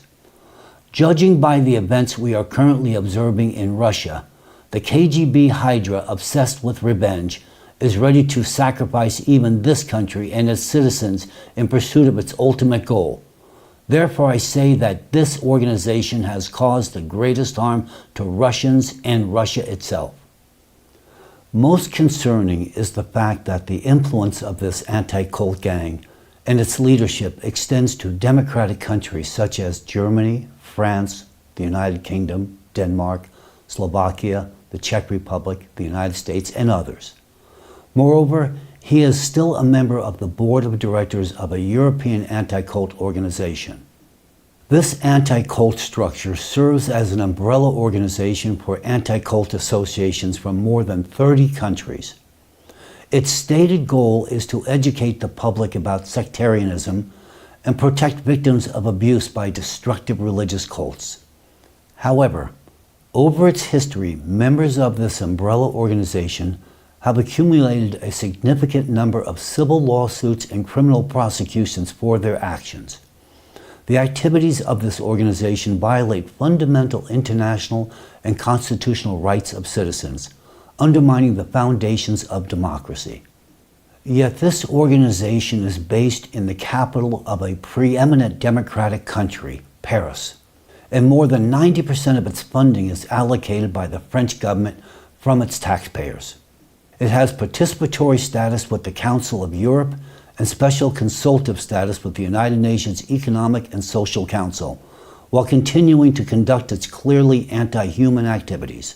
This is at a time when the UN Charter itself emphasizes respect for fundamental freedoms and human rights, including freedom of religion. Also, I draw your attention to the fact that the activities of the aforementioned anti-cult organizations using anti-democratic totalitarian methods violate many provisions of the UN Universal Declaration of Human Rights, such as Article 1, Article 2, Article 11, and Article 12, etc. In addition to the UN Declaration, the activities of the anti-cult organizations and their leadership violate fundamental constitutional human rights, as well as a number of international legal norms. The founder of the anti-cult movement in Europe called America's dedication to democracy, rights, and freedom a First Amendment neurosis. I think such a stance demonstrates, without further explanation, what kind of views the followers of anti-cult groups hold and what dangers they impose upon democracy. And here is the paradox. Despite all this, these organizations still exist to this day. And they not only exist, but are also sponsored at the expense of democratic states. How is such a thing possible in the free world? This is what the leaders of France will have to explain when the time comes. But from a logical standpoint, it is impossible to explain. It can only be explained by the interest and power of influence of the KGB. Or will you believe that behind all this stands one man diagnosed with circular psychosis who is pushing the interest of his religion and wants to make it dominant and titular? Dominant in Europe or dominant around the world? Why would he fight for influence in democratic countries? It is clear that this tainted man could not single-handedly create such a widespread network of influence agents. But this figure is very useful to those who stand behind him, the KGB Hydra. Interference in political processes, legislative activities, exerting influence on the judicial system, law enforcement agencies, and special services, influencing international politics, the ability to influence the decisions of heads of state, promoting and introducing totalitarian methods and narratives in democratic countries. All of this together exposes the interest of the KGB and all the schemes I have described above. Based on our investigation, it is now clear how deep and serious the interests of this KGB Hydra are, hiding behind the front-cloaking organizations that have ruined many human lives, deprived hundreds of thousands of people of their reputation, dignity, and work, driven many people to suicide, and destroyed many families, all under the guise of the Russian Orthodox Church's interest. Is the Russian Orthodox Church really so powerful as to exert such influence on the democratic countries of the world? The Russian Orthodox Church itself is primarily a victim and a pawn in this game of the KGB. We merely observe the consequences of the influence of those who stand behind it. Their methods are the same both on the territory of Russia, controlled by the Russian Orthodox Church, and throughout the democratic world. During the investigation, there will be many questions for everyone involved in the case, especially for those covering up these organizations in the power structures of various states. This is not just a threat to democracy. This is a hidden war that is destroying our society from within. The scheme considered above is just one of the ways the KGB acts to recruit its agents, and a relatively harmless one, because the KGB does not disdain anything in its strategy. They even use the terrorist attacks they themselves organize to then incite inter-ethnic strife in a country to which people will then demand a reaction from law enforcement agencies. However, such a reaction, which will seem natural and logical to people, will in fact also be directed by the KGB Hydra. And as a consequence, at the request of people, people themselves are then deprived of their legitimate constitutional rights. Thus, democracy turns into a dictatorship, because of which people's discontent will increase and it will ultimately increase against the authorities and against the current regime. The KGB does not count human lives in achieving its goal. I am telling you this so that you understand what kind of information war is actually happening now, so that you understand that this is not a joke. This is war. If you decide to conduct an independent investigation and study the discrediting scheme using Elantra as an example, you will come to the interest of the Russian Orthodox Church and then to the concerns of the Chelyabinsk Diocese. And if you dig even deeper, you will come across a group of anti-cult organizations that harass the media, and in particular their leader with mental disorders who cannot even be held legally accountable. But this is all like catching a lizard by the tail. It would seem that you caught it, but the tail remains in your hands while the lizard escapes. Each level of the KGB's disguise is nothing more than a lizard's tail, which it can discard at any moment when it is no longer needed and hide in the shadows, remaining totally unnoticed. However, no matter how hard they tried to hide, we see them, and we have seen them from the very beginning. From the first steps towards the KGB's revenge, they thought that they were safe behind the scenes, but they failed to notice that they were standing on the side of the stage, brightly illuminated by the spotlights of truth, where we observe their every move. What you hear today is just a description of one example, one scheme of the KGB's actions within their grand revenge strategy. Their global tactic is to establish their control over the media space of our society. The KGB cast a wide net of precedent persecutions to catch those representatives of the media sphere who possess the characteristics the KGB needs, those who will be convenient for their manipulations. Through their agents, the KGB offers them the way to earn money easily by reprinting a slanderous article referring to someone who has already written something similar. Moreover, there is a pretext, the fight against an allegedly occult organization.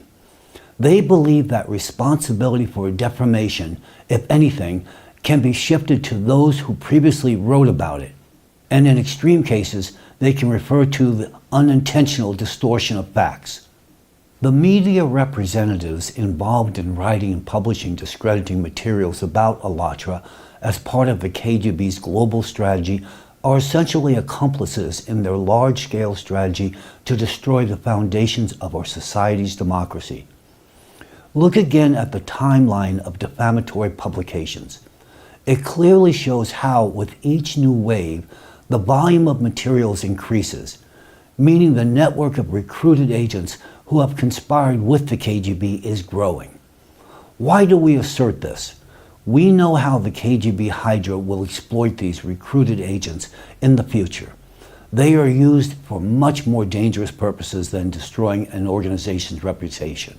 At any moment, the KGB can sic their henchmen journalists, like their fighting dogs, against a necessary public figure, initiative, or party, against any politician, against any government, in any country. With collaborators in their arsenal in various media sectors in different countries worldwide, the KGB can control not only the masses' moods, but also events in the global geopolitical arena. By directing media narratives in the key necessary for their strategy, they can remove certain politicians from the arena, bring them back to the arena, put new ones in, arrange confrontations between them, and bring confusion to the economic, diplomatic, and geopolitical relations of countries. This is a multi-level refined game of the KGB, during which, as a shadow force, they exert their invisible influence on the geopolitical world landscape. And then we wonder, where do all these conflicts in the world come from? Why so much chaos? Why are there so many utterly illogical decisions and statements, as well as confusing geopolitical steps by key global politicians? The answer lies in the effortless exploitation of corrupt individuals who trade their honor and conscience, who dismiss democracy and freedom of speech, and who sell their children's future for 30 KGB pieces of silver, becoming collaborators. Through such people, the KGB octopus launches its tentacles into our consciousness, turning us into puppets whose actions ultimately contribute to the destruction of our nations. In the psychophysical laboratories of the KGB, an entire scheme has been developed for manipulating global events solely through the insertion of desired narratives into the media space. This manipulation is not easily noticeable at first glance. It occurs through seemingly insignificant shifts in the rhetoric of publications, television channels, media, platforms, and journalists who are part of their agent network. Moreover, the semantic shift in the narrative may go unnoticed even by the official owners of a particular media outlet, who are convinced that they are the ones setting the tone of the narrative on their platforms. However, the KGB knows how to remain unnoticed and, through its agents, insert a specific message into a specific context in the media to evoke the desired thought and reaction, not just for the masses, but specifically from the target audience. And it knows how to direct this audience towards a specific target action. Of course, to detect such subtleties of information manipulation by the KGB, it is necessary to conduct an extremely detailed analysis. And I urge all those with a keen mind, analytical ability, and critical perception of information to do so. Let me give you some guidance on what to pay attention to. I'll explain using an example. If we take a journalist who participated in discriminatory campaigns against Alatra and carefully analyze their materials before and after this incident, we will discover some patterns. Firstly, there is a high probability that the materials published after the journalist recruitment will have non-standard or uncharacteristic formulations, phrases, and expressions. Sometimes it may be just one phrase per article, but it stands out from the overall rhetoric the journalist adhered to before this time. Secondly, it may be noticed that the journalist abruptly, without apparent reason, shifted to covering a certain topic that was not characteristic of their activities before. Such disruptions in rhetoric can occur shortly before and after the appearance of materials discrediting Alatra. Changes in the journalist's rhetoric may often concern political topics, but not always. Primarily, the messages or narratives identifying influence from the KGB are associated with causing the reader-viewer to doubt something or someone and to experience negative emotions such as outrage, indignation, pessimism, or aggression. However, undoubtedly, the KGB often utilizes recruited journalists and media platforms not only in such sophisticated tactics, but also in more direct political manipulations, aimed at discrediting certain politicians, influencing elections in one country or another, or achieving other political changes necessary within the framework of a global strategy of revenge. A striking example of the KGB's use of its media agent network to influence political processes is the telling situation that unfolded in Ukraine in 2020. During the mayoral elections in Kyiv, we witnessed a concerted KGB operation to discredit one of the mayoral candidates, Ms. Irina Vereshchuk. As part of her pre-election campaign, Ms. Vereshchuk engaged in active media activities and gave numerous interviews to various sources, including the volunteer channel Alatra TV, a project of the Alatra organization. In this interview, she expressed a pro-Ukrainian and pro-democratic stance and demonstrated her readiness to serve the Ukrainian people. Using this interview as a pretext, KGB influence agents in the media began actively accusing Ms. Vereshchuk of supporting pro-Russian views due to her participation in the Alatra TV interview. A mountain of similar defamatory articles descended upon the Ukrainian media space, where absurd labels such as active member of a pro-Russian sect, sectarian, and worships the Putin sect were pinned on her. Since the topic of Russian aggression is extremely sensitive for Ukrainian society, such a discrediting campaign carried out by the hands of KGB influence agents played its role and led to a decline in her ratings. Thus, the capital of Ukraine did not get a mayor whose position would have been unequivocally unfavorable to the KGB's plans and would have threatened their interest. Otherwise, why would they invest resources and engage their influence agents in her discrediting? This is just one glaring example of the KGB's influence on elections in a democratic country, aimed at steering the political processes of that country in the direction they desire. Furthermore, this example illustrates the aggressive and unfortunately effective methodology of discrediting developed by the KGB. If they were able to tarnish the reputation of such a clean and law-abiding organization as ALLATRA with their manipulative methods, to the extent of using it as a scarecrow, then what can they do to the reputation of any other undesirable figure, even if it's the highest-ranking official in the entire world? With such methods, they can turn his reputation from white to black, if his role no longer benefits the KGB. Moreover, they can do this to any politician in any country, as their tentacles reach across the globe. You might think this is only possible in countries with weak, unstable democracies. But something like this can't happen in America. You would be mistaken. I'll give you an example of how the KGB Hydra extended one of its tentacles into our country through a media campaign to discredit ALLATRA. The link that allowed the KGB to create new influence agents in America was an article from the British publication BBC News. This publication could have gone unnoticed and not caught our attention if it weren't for an incident that occurred in one of the cities in the United States and a glaring oversight made by the article's author, which led us to the KGB's trail in this matter. Let's go through it step by step.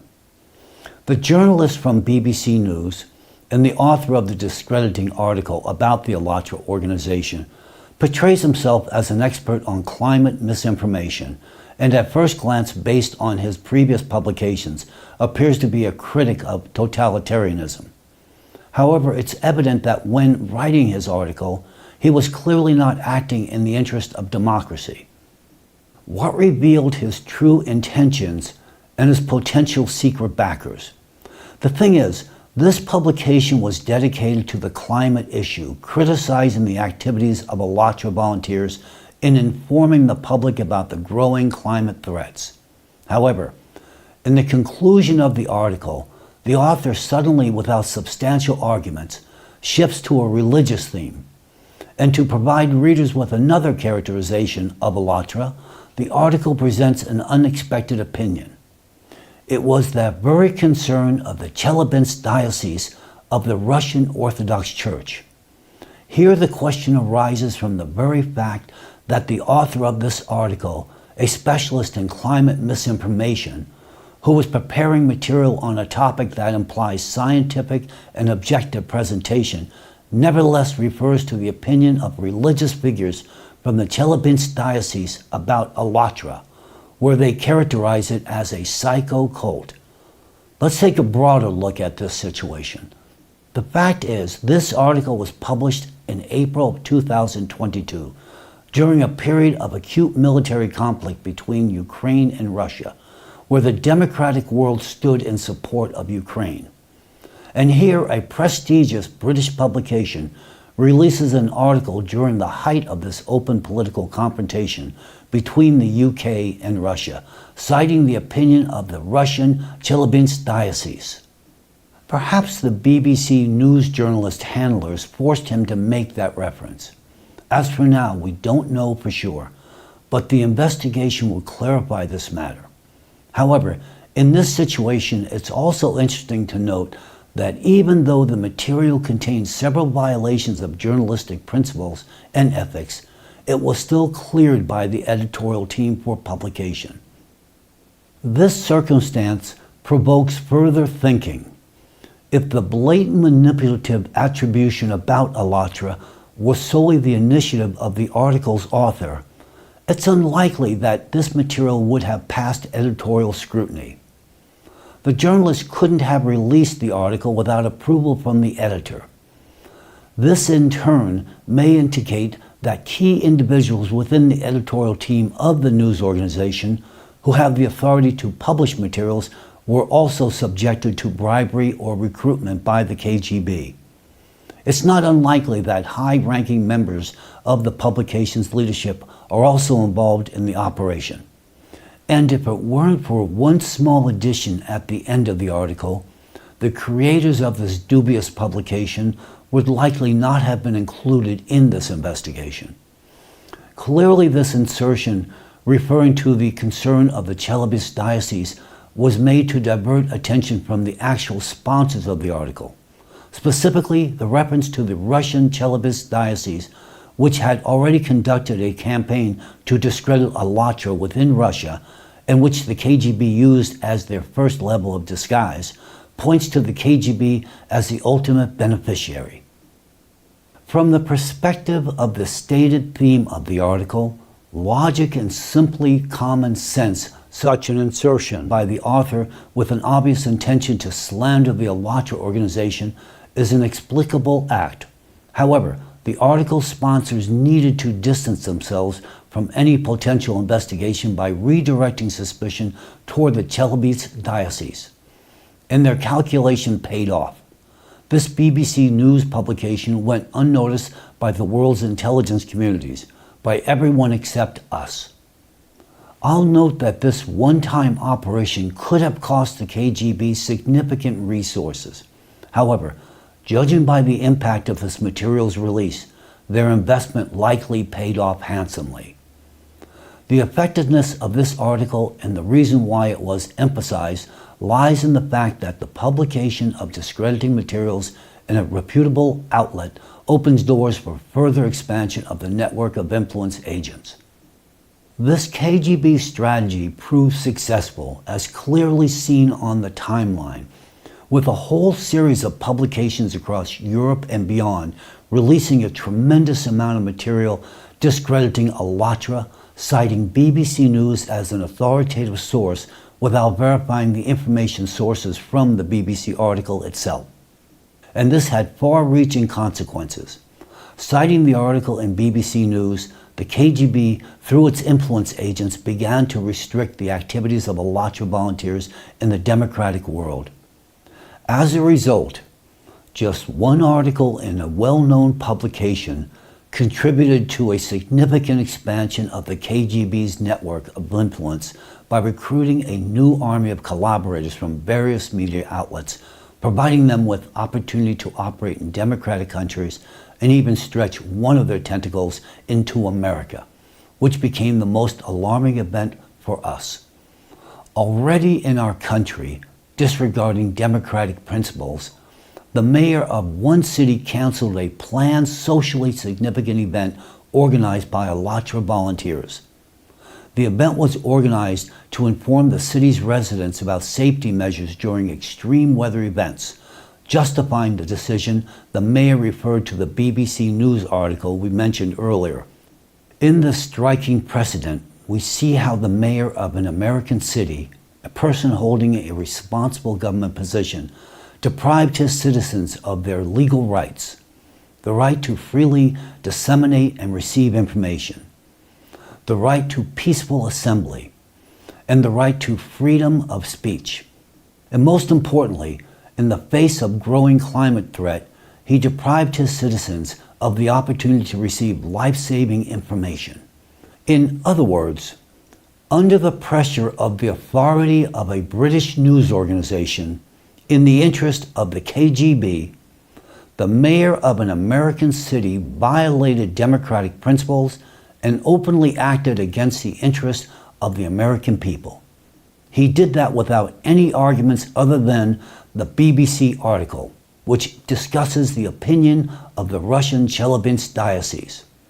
Moreover, the mayor didn't even respond to official requests from citizens of his city and civil organizations in which Americans asked him to explain the reasons for his actions. And it's clear why he didn't respond. He has nothing to say. But I have another question. Why hasn't this collaborator resigned yet? After all, the people elected him to defend democracy, not to work in the interest of the KGB, thereby facilitating their revenge. And besides, he set a precedent that will allow other KGB influence agents to act in our country similarly, and thus conditions will be created where the constitutional rights of our citizens will continue to be violated. We are confident that the mayor mentioned above will eventually answer the question about the reasons for his actions. And not only this question, the cynicism of the situation lies in the fact that it was a British publication that influenced an American government official. The fact that Great Britain became the source of undermining the foundations of democracy in America is the pinnacle of cynicism from the KGB Hydra. Those of you who know history understand perfectly well that this is the KGB mocking us, and it worked. This is the KGB's favorite method, manipulating history. They revive outdated stereotypes about the relationship between two countries to activate them in the context of the present day. This breeds hostility and pits countries against each other, tearing them apart from within. And such vile tactics have long been a tool in the arsenal of those seeking to destroy the entire democratic world, the architects of consciousness. And we're certain that this incident was just the beginning. We believe these people would have fanned the spark they created into a global inferno if it weren't for our investigation, which puts an end to their further existence. You may wonder, is the democratic world in America doomed if the KGB can easily buy off all media and journalists? No, not all media is dishonest, and not all journalists are ready to become traitors to their country and KGB agents. And this is another reason why the KGB is interested in prolonging and amplifying disinformation campaigns. To identify the Judas journalist ready to sell out democracy for pennies, time is needed because they are the minority. The overwhelming majority of media professionals think critically about the information coming to them and value democracy as the foundation of their work. The minority are susceptible to bribery and corruption, but their voice can be so loud that at times they drown out the majority's voice. It's worth acknowledging that the KGB's narratives and manipulations have deeply embedded themselves in the minds of many people, and even among this overwhelming majority of upstanding journalists. That is why in our country today, we see defeatist rhetoric dominating. Now let's return to our investigation to provide another example of how the narratives of the KGB influenced the formation of public opinion in European democratic countries. In the media of Slovakia and the Czech Republic, including state-owned media, increasingly similar discrediting materials and pseudo-expert conclusions about Allatra have been appearing, portraying it as a supposed new religious cult by the same journalist. Meanwhile, several representatives from Slovak and Czech media actively referenced Ukrainian publications and each other in their articles. In other words, journalists from these two countries use similar rhetoric and demonizing narratives, place the same negative emphasis in their publications, and ask similar provocative questions to Allatra volunteers, all aimed at discrediting the organization in the eyes of the public. Part of this discrediting strategy also included baseless accusations of the organization's pro-Russian position. Corrupt journalists from local media outlets under the influence of the KGB deliberately ignored the facts of persecution and the banning of the Allatra organization in Russia, focusing instead their attention only on the situation in Ukraine. This clearly indicates that the media rhetoric was biased and served specific political goals. At the same time, just as in the case of Russia and Ukraine, anti-cult organizations participated in this information war against democracy in Slovakia and the Czech Republic. Moreover, they played a key role acting on the orders of a shadow force, the KGB, to destabilize the situation in the country and incite discontent among the population.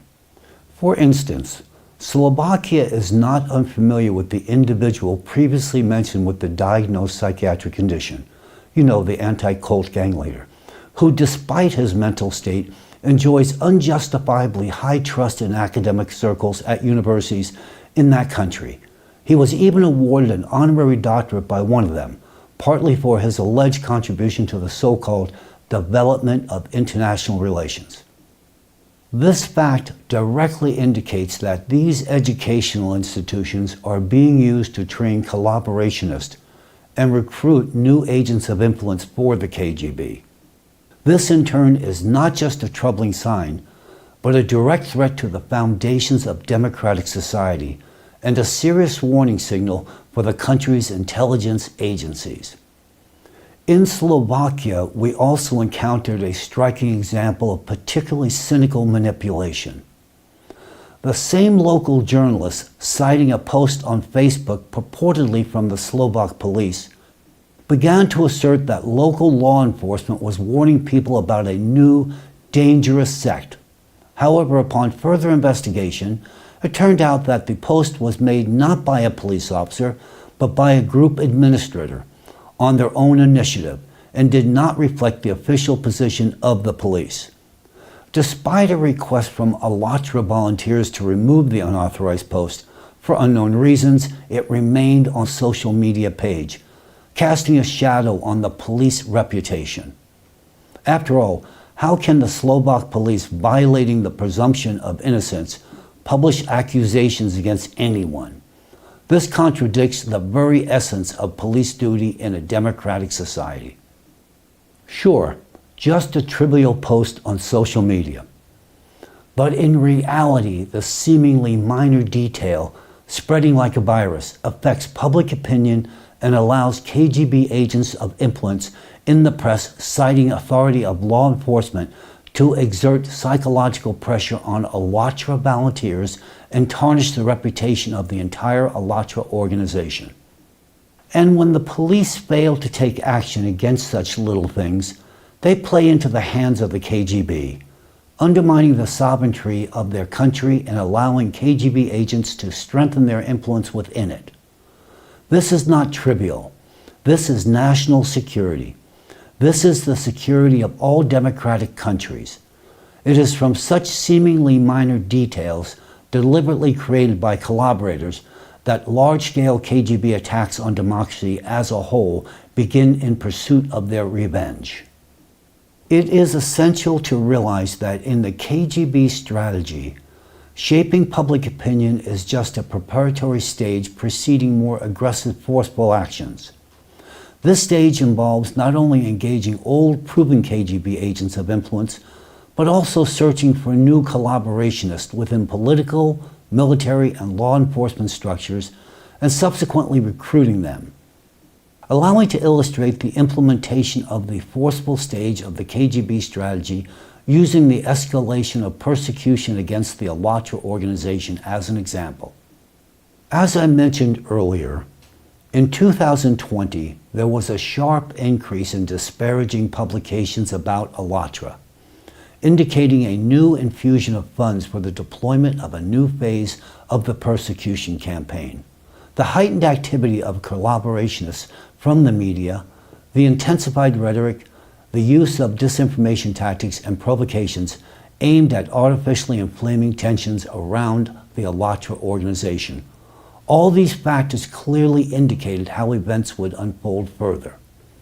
Thus, we understood that Alatra would be drawn into the global game of the KGB by applying forceful suppression methods against it. We understood that the further unfolding of events would take place in the territory of three countries where the KGB's positions are strongest: Ukraine, Russia, and Belarus. And Ukraine would play a key role in this game serving as a bridge for the KGB's influence into the democratic countries of Europe. According to our intelligence data, Belarus was supposed to be the first country where the campaign against Alatra would escalate into an acute phase of forceful suppression. As we predicted, it was indeed from Belarus that the escalation of persecution against Alatra did begin. However, in practice, the situation in this country did not unfold according to the enemy's scenario. Thanks to the special attention of the President of the Republic of Belarus to the country's media landscape and the heightened vigilance of the state security services, the initial attempts by a shadow force to recruit journalists within Belarus media were unsuccessful. The only exceptions were a few internet resources where defamatory content against Alatra was published. However, this shadow force managed to enlist its influence agents within the Belarusian state, law enforcement, and executive bodies, eventually leading to a series of raids among Alatra volunteers and subsequent criminal prosecutions. Volunteers were subjected to multiple interrogations and psychological pressure from certain representatives of law enforcement agencies. Alatra organization members found themselves at risk, and it's hard to say how the events in Belarus would have unfolded if information about what had happened hadn't reached the country's president in time. In this situation, credit must be given to President Lukashenko as an experienced politician and strategist. Thanks to him, the persecution of innocent people was halted. By attempting to execute a forceful scenario, specifically in Belarus, this shadow force significantly exposed its agent network, subsequently allowing President Lukashenko to conduct a purge within the security structures, thereby neutralizing the actions of already implanted influence agents.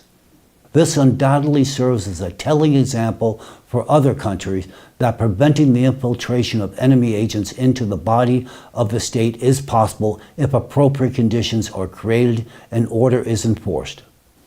The next country where the forceful scenario of persecution was applied to the Alatra organization was Russia.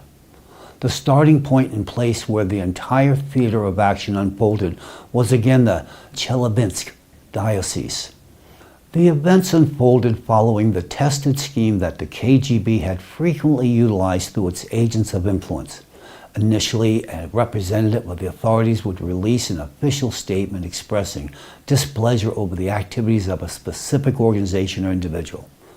This would then be followed by a corresponding reaction from officials in the executive and law enforcement agencies, setting a precedent for the executive authorities to officially ban the organization. Typically, in such KGB schemes, all participants are in a prearranged collusion and engage in actions that literally violate the lawful rights and interests of the targeted individuals or organizations.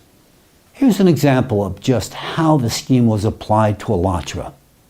In Russia, the transition of the campaign to discredit the Alatra organization into a phase of persecution began with the publication of the already known to you concerns of the Chelyabinsk diocese about the activities of the international organization Alatra. The statement from the church officials was swiftly picked up by secular media outlets, including those of national significance.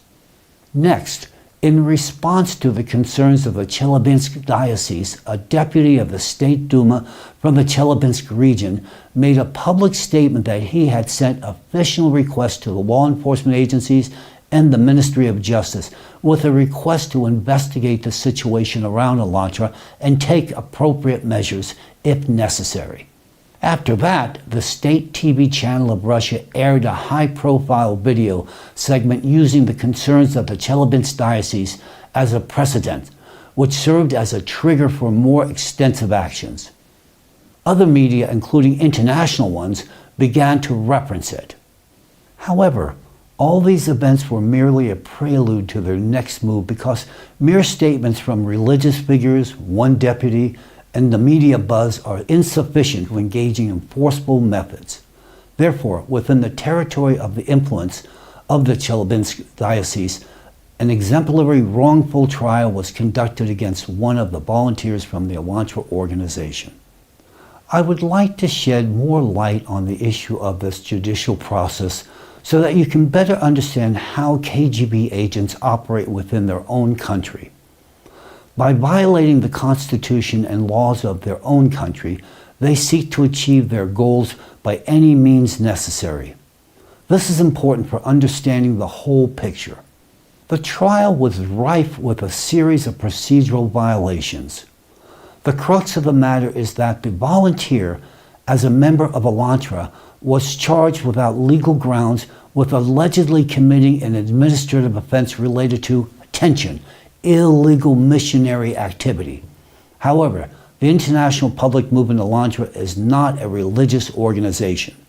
Therefore, attaching the legal label, illegal missionary activity, to it is not possible. That is, the corpus delicti, elements of the offense, was absent from the beginning, which was also pointed out by the volunteer's attorney in court. Furthermore, the volunteers' counsel provided the court with a determination from the Institute of Forensic Expertise and Criminalistics in Moscow, stating that there was no evidence of religious or extremist tendencies in the activities of the Elantra organization. However, the judge unjustifiably refused to accept this determination as evidence. Instead, a letter reply from a specialist from the anti-cult organization, led by the aforementioned individual with a psychiatric diagnosis, was included in the case materials. In the letter, it was stated that according to their specialist, Elantra allegedly exhibits traits of a religious cult. It is worth noting that this was merely the opinion of an individual from an online correspondence, which cannot in any way be equated to an official expert determination. Nevertheless, the court deemed the letter reply more convincing than the determination of the competent authority, demonstrating the court's clear bias and prejudiced attitude toward the defendant. Furthermore, both a witness and representatives from the anti-cult group participated in this judicial process, all of whom conveniently happened to be associated with the leader of the anti-cult movement in Russia, an individual with a confirmed psychiatric diagnosis. It's clear that this judicial process was nothing but a farce, and after a brief hearing, the volunteer was found guilty of an administrative offense and received a monetary fine. However, the significance here lies not in the punishment or the fine, the amount of which was not so significant. The entire purpose of this provincial proceeding, conducted with several procedural violations, was to establish a legal precedent whereby the international public organization Elantra was labeled as a religious organization associated with illegal missionary activity. What was the purpose of this for the agents of the KGB? It was to drag Elantra into the religious arena, not only by labeling it a sect by church representatives, but also by making it one through an official court ruling. This in turn made it entirely vulnerable to the laws of the totalitarian state. Sometime after these events, the General Prosecutor's Office of Russia declared Elantra an undesirable organization on the territory of the Russian Federation, thereby blocking any further activities of the organization in the country. In effect, this led to the closure of the organization in Russia. During the investigations, Elantra volunteers were subjected to numerous interrogations, during which psychological violence tactics were applied. The interrogations were conducted aggressively, lasting for several hours at a time. People were intimidated, humiliated, threatened, and pressured to their breaking points. After such moral torture, individuals had to recover for weeks.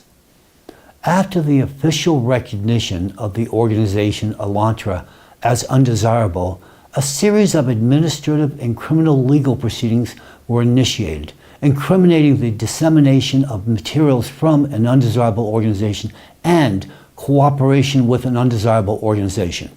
Now, if a person sends a private message with a link to a video related to Alantra's activities, imagine that friend, that person may face significant fines and imprisonment for up to 4 years. And this is in a country whose information space increasingly echoes narratives that their democracy is the true democracy and the best democracy in the world. The closure of Alantra in Russia left its participants with only 3 options.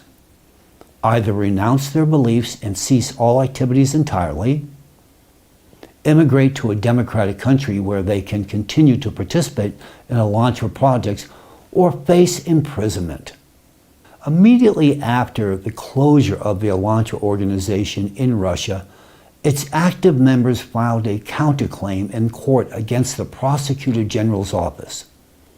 They made a completely legitimate request for the Prosecutor General's office to provide the grounds for the decision to include Alantra in the list of banned organizations. However, despite many months passing, the Russian Prosecutor General's office has still not provided the basis for the decision and has not satisfied any request for access to the materials on which the decision was based. This is despite the fact that all requests came from persons legally entitled and authorized to receive these materials from the Prosecutor General's office. Do you know why the justifications still haven't been provided to the Alantra volunteers? Because they do not exist. This shadow force, the KGB Hydra, has created public resonance and set a court precedent by imposing an official ban on Alantra. This has made even those not involved in their network hostage to the situation within the federal system of government bodies. Now they must find ways to justify all the actions taken by KGB agents of influence, thriving within political and law enforcement structures. At present, the only possible way for KGB collaborationists to justify their illegal actions is to accuse those with whom they unjustly condemned and banished. Otherwise, in the eyes of the people, their actions will be no different from repression. But it's important to note that even this Hydra sometimes makes mistakes.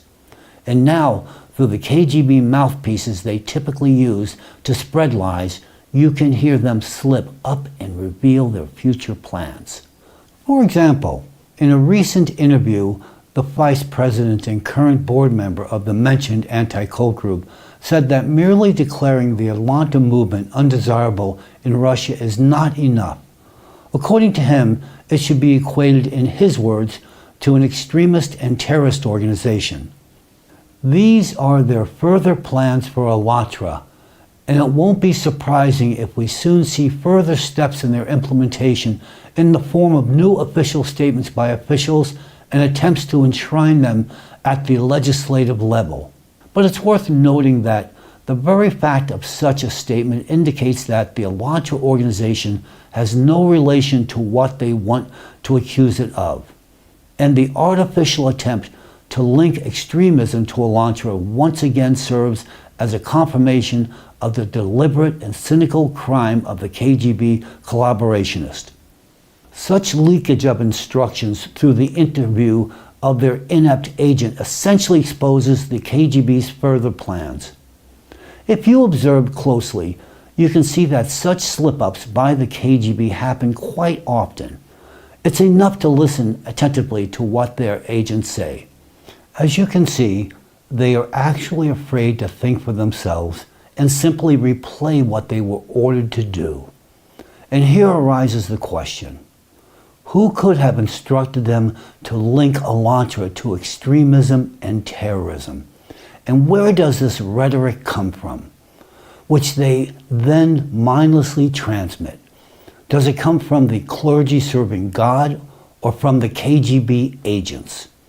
And the main question is, what was all this done for in the very first place? Years of information warfare against Alantra, with substantial financial investments and human resources, was all this just to close one volunteer organization? I doubt it. Defeating Elantra in this case is like a professional boxer beating up a baby in the ring. What changed in the country after Elantra was expelled? I'll tell you. Elantra is gone, but the KGB's network in Russia has only strengthened even more. And now they have even more significant influence over the government apparatus, political processes, and control of public opinion in this country. And what a surprise! Completely by chance, shortly after the decision of the Prosecutor General's office to expel Elantra, the Prosecutor General of the Russian Federation, whose deputy carried out the closure of Elantra, albeit under a call from the presidential administration, received a very well-deserved award, a medal. The presentation of this award took place in a special atmosphere. I want to show you this video now so that you can see it for yourselves. But first, let me add, this little medal placed on this man's chest is the price of Russia's freedom. The Russian people, their freedom, and the constitutional rights, they were sold for one dinky medal. And President Putin appointed this person to this position personally, which means the responsibility for everything this person has done lies wholly with him. I don't know if President Putin personally had a hand in the decision to expel Elantra or not. It's unlikely that, as an intelligent person, he would act against people violating constitutional rights, of which he himself is the guarantor. You know, I've worked with 4 U.S. presidents in my lifetime, and I know very well how information reaches them through the people they trust. Therefore, I cannot rule out the possibility that the voice of this shadow force may be speaking through the mouths of those surrounding the president and remain unnoticed by Mr. Putin himself. Now I'll show you a video that indirectly shows who is actually invisibly standing behind the backs of those who, wielding power, unjustly decide people's fates through the unjust courts. Генеральный прокурор Российской Федерации удостаивается ордена Русской Православной Церкви благоверного князя Александра Невского второй степени. Достоин. Достоин, достоин, достоин. Я знаю. I want to tell you, Mr. Putin, that once the predecessors of these people crucified Christ, they were the ones who instigated people to shout to Christ himself, "Guilty, guilty." They compelled people to cry out to Pontius Pilate, "Crucify, crucify." And now their successors stand behind the backs of those who sing, "Worthy, worthy." These are the ones standing behind your back, Mr. Putin. And what people will shout next time is something you should truly think about. Perhaps I will provide another illustrative example, upon hearing which you will be able to understand who truly holds sway in Russia. This example concerns an international religious organization that faces persecution within Russia, namely Jehovah's Witnesses. I will take the time to describe some details of the situation surrounding Jehovah's Witnesses in Russia so that you grasp more vividly the point we are endeavoring to convey to you. As far back as 2017, the Russian Supreme Court deemed the activities of the Administrative Center of Jehovah's Witnesses extremist, ordering the center and all its branches to be eliminated and banned within the borders of Russia. Nevertheless, numerous individuals, Russian citizens, resolved to remain faithful to their religious beliefs and did not renounce them. For this, they continued to face criminal prosecution and imprisonment at the hands of the state. By an already understandable coincidence, among the instigators and active participants in the persecution of believers of this organization are representatives of the Russian Orthodox Church, representatives of the anti-cult organizations loyal to them, and directly their leader. What's noteworthy is that the campaign of persecution against Jehovah's Witnesses in Russia is so severe that some analysts liken it to repression, characterizing the events not merely as attempts at suppression, but as deliberate actions aimed at the complete eradication of this organization from Russian territory. There's a twist in these events. After some time following the Russian Supreme Court's declaration of Jehovah's Witnesses' activities as extremist, these events were commented on by the President of the Russian Federation, Vladimir Putin himself, during a meeting of the Presidential Council on Human Rights. Mr. Putin dismissed the accusations of extremism against Jehovah's Witnesses as complete nonsense, stating that Jehovah's Witnesses are also Christians, and expressing his lack of understanding as to why they should be persecuted. Furthermore, at the same meeting, Putin stated that he does not recommend categorizing representatives of religious communities as members of any destructive, let alone terrorist organizations. He emphasized the need to be much more liberal towards representatives of various religious sects. And notably, he called for a careful examination of this matter. However, for some reason, nobody seemed to heed the words of the President of Russia himself, the guarantor of the Constitution and constitutional rights. And the campaign of persecution against Jehovah's Witnesses in Russia continues actively unabated to this very day. Followers of this organization continue to fight for their rights, appealing to international bodies in the hope that they will help defend their constitutional and human rights. For example, sometime back in 2022, the European Court of Human Rights deemed the persecution of Jehovah's Witnesses in Russia unlawful. However, since the recent amendments to the Russian Constitution in 2020, decisions of international bodies are no longer considered a priority for implementation within Russian territory. According to the new amendments, priority is given to the Russian Constitution over international legislation and treaties. But as you already know from the specific examples I have provided today, nobody there has been considering the Russian Constitution for a very long time, just as evidently not heeding the opinion of President Putin. After President Putin's statements, many followers of Jehovah's Witnesses harbored the hope that their president would be able to help them. But he couldn't. They hoped that following the president's remarks, law enforcement agencies would at least release from prison their fellow believers who had committed no crimes but simply read the Bible. But this did not happen. Despite the president's statements, persecution of Jehovah's Witnesses continued unabated, just as before. The question arises, why did President Putin's words remain just words? And here, there are only two possible answers. The first is that President Putin genuinely wanted to understand what was happening and help these people, but upon encountering forces within his country much greater than himself, he could not oppose them and therefore could not influence the situation. In this case, it appears that President Putin does not wield the power in Russia that the people endow him with. And this in turn means that there is a shadow force behind him, pulling the strings. But what is this force that manipulates President Putin himself?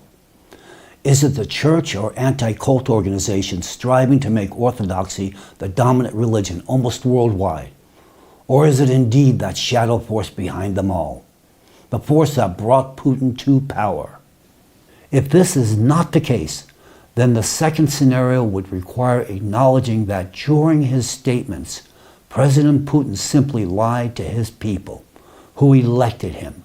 This means President Putin's words diverge from his true intentions and actions and hold no weight. The statement of this entire situation is that in both cases, it turns out that President Putin, consciously or not, is an accomplice of the KGB and does not serve as a guarantor of the Constitution for his people. This only means one thing. Putin is not the Grand Master. He is simply merely a pawn on the global chessboard played by the KGB. The last and most crucial question remains. Mr. Putin, who truly holds power in Russia? Is it you or the KGB? Are you consciously colluding with them, or are they manipulating you without your knowledge? Are you in the game, or are you being played? You don't have to answer me. Just answer your people. Let's return to our investigation. Just a few months after Alatra was expelled from Russia, a similar tactic of persecution was applied in Ukraine. However, while the practice of persecuting and eradicating undesirable organizations under the guise of combating religious dissent had become commonplace in Russia, for the territories of independent Ukraine currently fighting for democracy, such a campaign was an exceptional event. Nevertheless, considering the KGB's high stakes in Ukraine, they could not afford any mistakes here, so the methods employed were much harsher and more unprincipled. The KGB had spent many years, efforts, and resources shaping a sharply negative public opinion about Alatra. By the time the escalation of events began, the campaign to discredit Alatra in Ukraine had been ongoing for about 10 years. Through collaborationists in the media, a demonized image of Alatra as a pro-Russian sect was actively imposed on the information field of the country. Therefore, when the semblance of negative public opinion had already been created, the last step remained before the KGB began its forceful actions. In Ukraine, following the same pattern as in Russia, the coercive phase of persecution began with a statement from a deputy expressing concern about the activities of the Alatra organization. Subsequently, KGB influence agents from the Prosecutor General's office took control of the case, citing a request from the same deputy.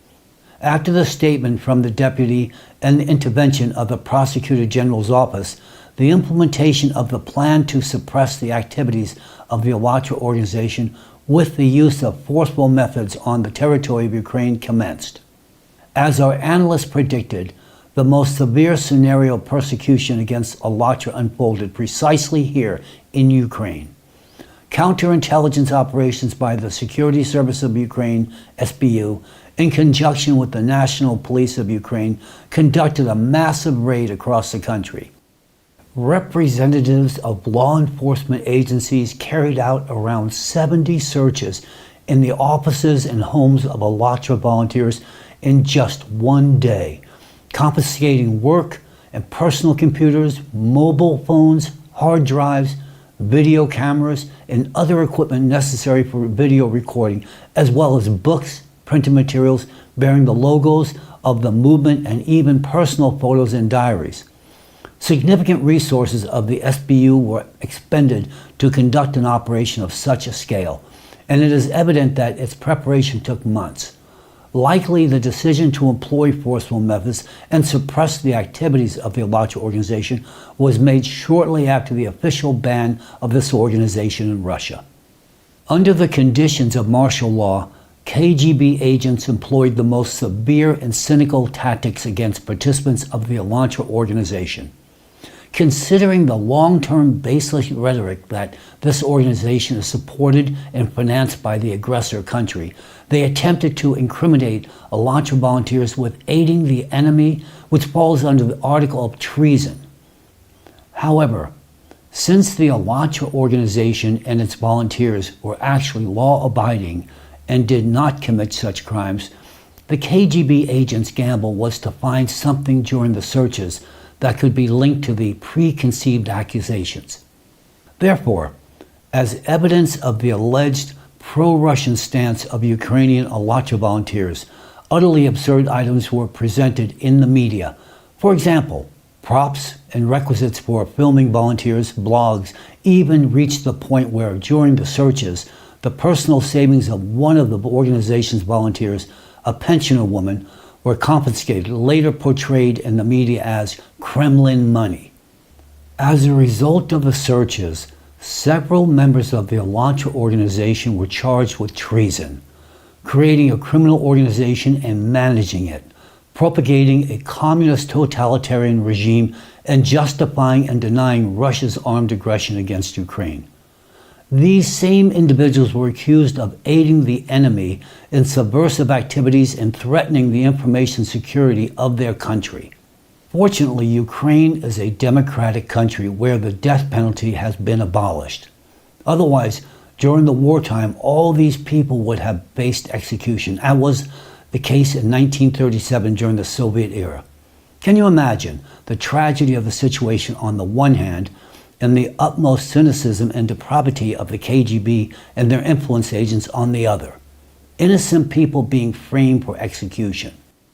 Even those who were not charged faced intense psychological pressure as they found themselves under the powerful influence of public opinion.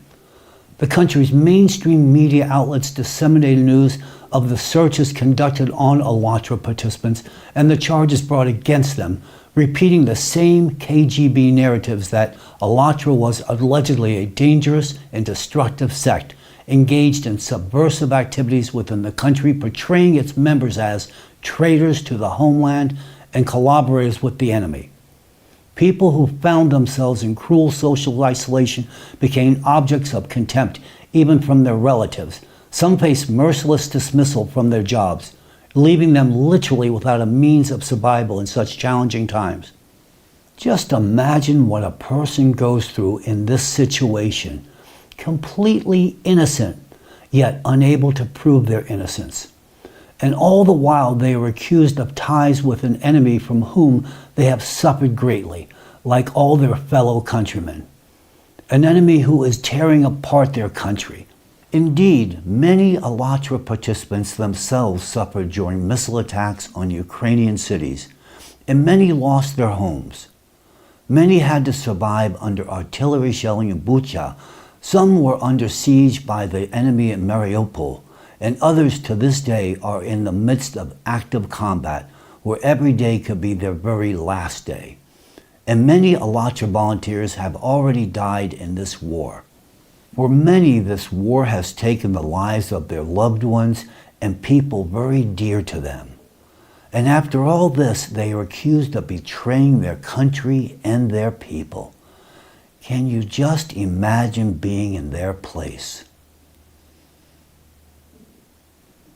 During times of war, when everyone around you sees you as a traitor, when even close relatives at best begin to avoid you and at worst hate you and spit in your face, such an accusation is akin to a death sentence. Absolutely innocent people are morally crucified, and they are crucified primarily in the minds of others by the real collaborationists from the mass media and government authorities. This is how the KGB operates, harshly, cynically, absolutely unprincipled, absurdly, without any shame. This is how they destroy truth, freedom, and justice. This is how they destroy democracy. Let's return to the current situation with the Alatra volunteers in Ukraine. In this situation, KGB agents face certain difficulties, I would even say a rather insurmountable task. Before them arose the question, how to condemn innocent people without having any evidence of their guilt. Because even the most dishonest, corrupt judge or prosecutor, the most loyal KGB agent, no matter how hard they try, cannot hand down a life sentence without nothing but props as evidence. 5 months after the start of the pre-trial investigation, the same deputy who initiated the forceful stage of persecution against Alatra published a new statement on her social media page. In this statement, she sharply criticizes the investigative and judicial bodies, claiming that the case is still only at the preliminary investigation stage and that a decision to detain Alatra volunteers has not yet been made. This is not just a request to look into it, but a specific demand to imprison the innocent as soon as possible. Instead of waiting for a fair court decision, She uses her official position to openly pressure the investigative and judicial bodies. Such actions indicate the apparent bias of this official who spreads KGB narratives, thus acting not in the interest of her country. This rhetoric is typical of a collaborationist under the guise of false patriotism. The question arises, why does the USA continue to finance a country whose authorities blatantly promote undemocratic narratives and use their official position as a tool of pressure to imprison the undesired and disband the organization? Why should such actions by Ukrainian authorities be paid for out of the pockets of the American taxpayer? Of course, these collaborationists began to artificially fabricate cases against honest, innocent people, relying on rumors and negative images from articles they themselves invented. Fabricating cases is their favorite tactic. 2,000 years ago, those whom the KGB today considers their teachers used this tactic to conduct the most unjust trial in the history of humanity, the trial of Jesus Christ. The same methods used against the volunteers of Alatra were used against Jesus. And now you will see it yourself. First, Jesus, like the volunteers of Alatra, was discredited in the eyes of society by spreading defamatory and false information about him. Following their arrest, both Jesus and the Alatra volunteers were initially accused of illegal missionary activity, and then, to maximize the severity of the punishment, they were accused of treason. I hope you noticed that both the KGB and their historical predecessors act identically. All of this has proven effective methods that have been finely honed over 2,000 years. When Jesus was crucified for all these false accusations, a huge crowd watched. The majority whose minds had been manipulated beforehand cried out, "Crucify him!" Those who had considered themselves friends of Jesus earlier denied him and silently watched his agonizing death from afar, and only a few stood up for him. But there were too few of them. Today our democracy is being crucified. Freedom, equality, and human rights, all that our founding fathers created, preserved, and passed down to us with immense love and incredible effort. Today, all of this is ruthlessly exterminated by the KGB. The crowd that has embraced the KGB's narratives supports this execution, while some people simply watch the crucifixion of democracy silently and indifferently. And it is precisely the volunteers of Alatra who defend it.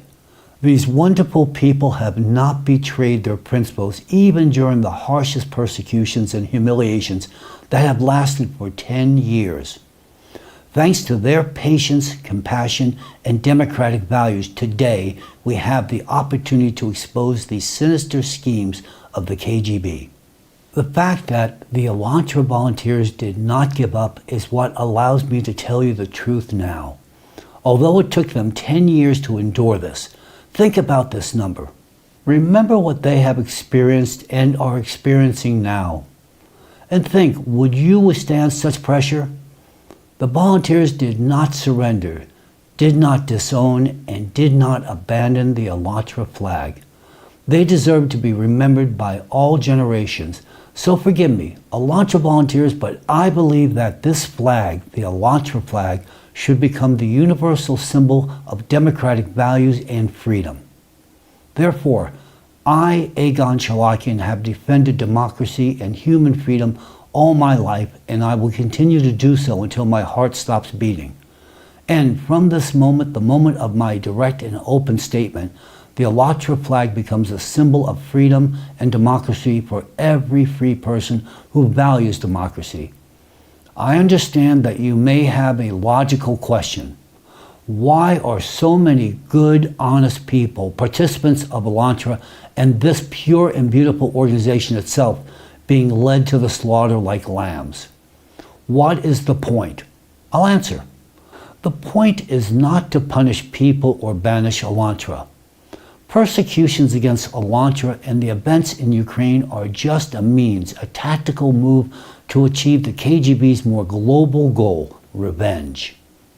So, why did the KGB need to spend so much money, allocate so many resources, and try to orchestrate all this with Alatra in Ukraine? The answer is quite simple. Because Ukraine is a bridge to democratic countries.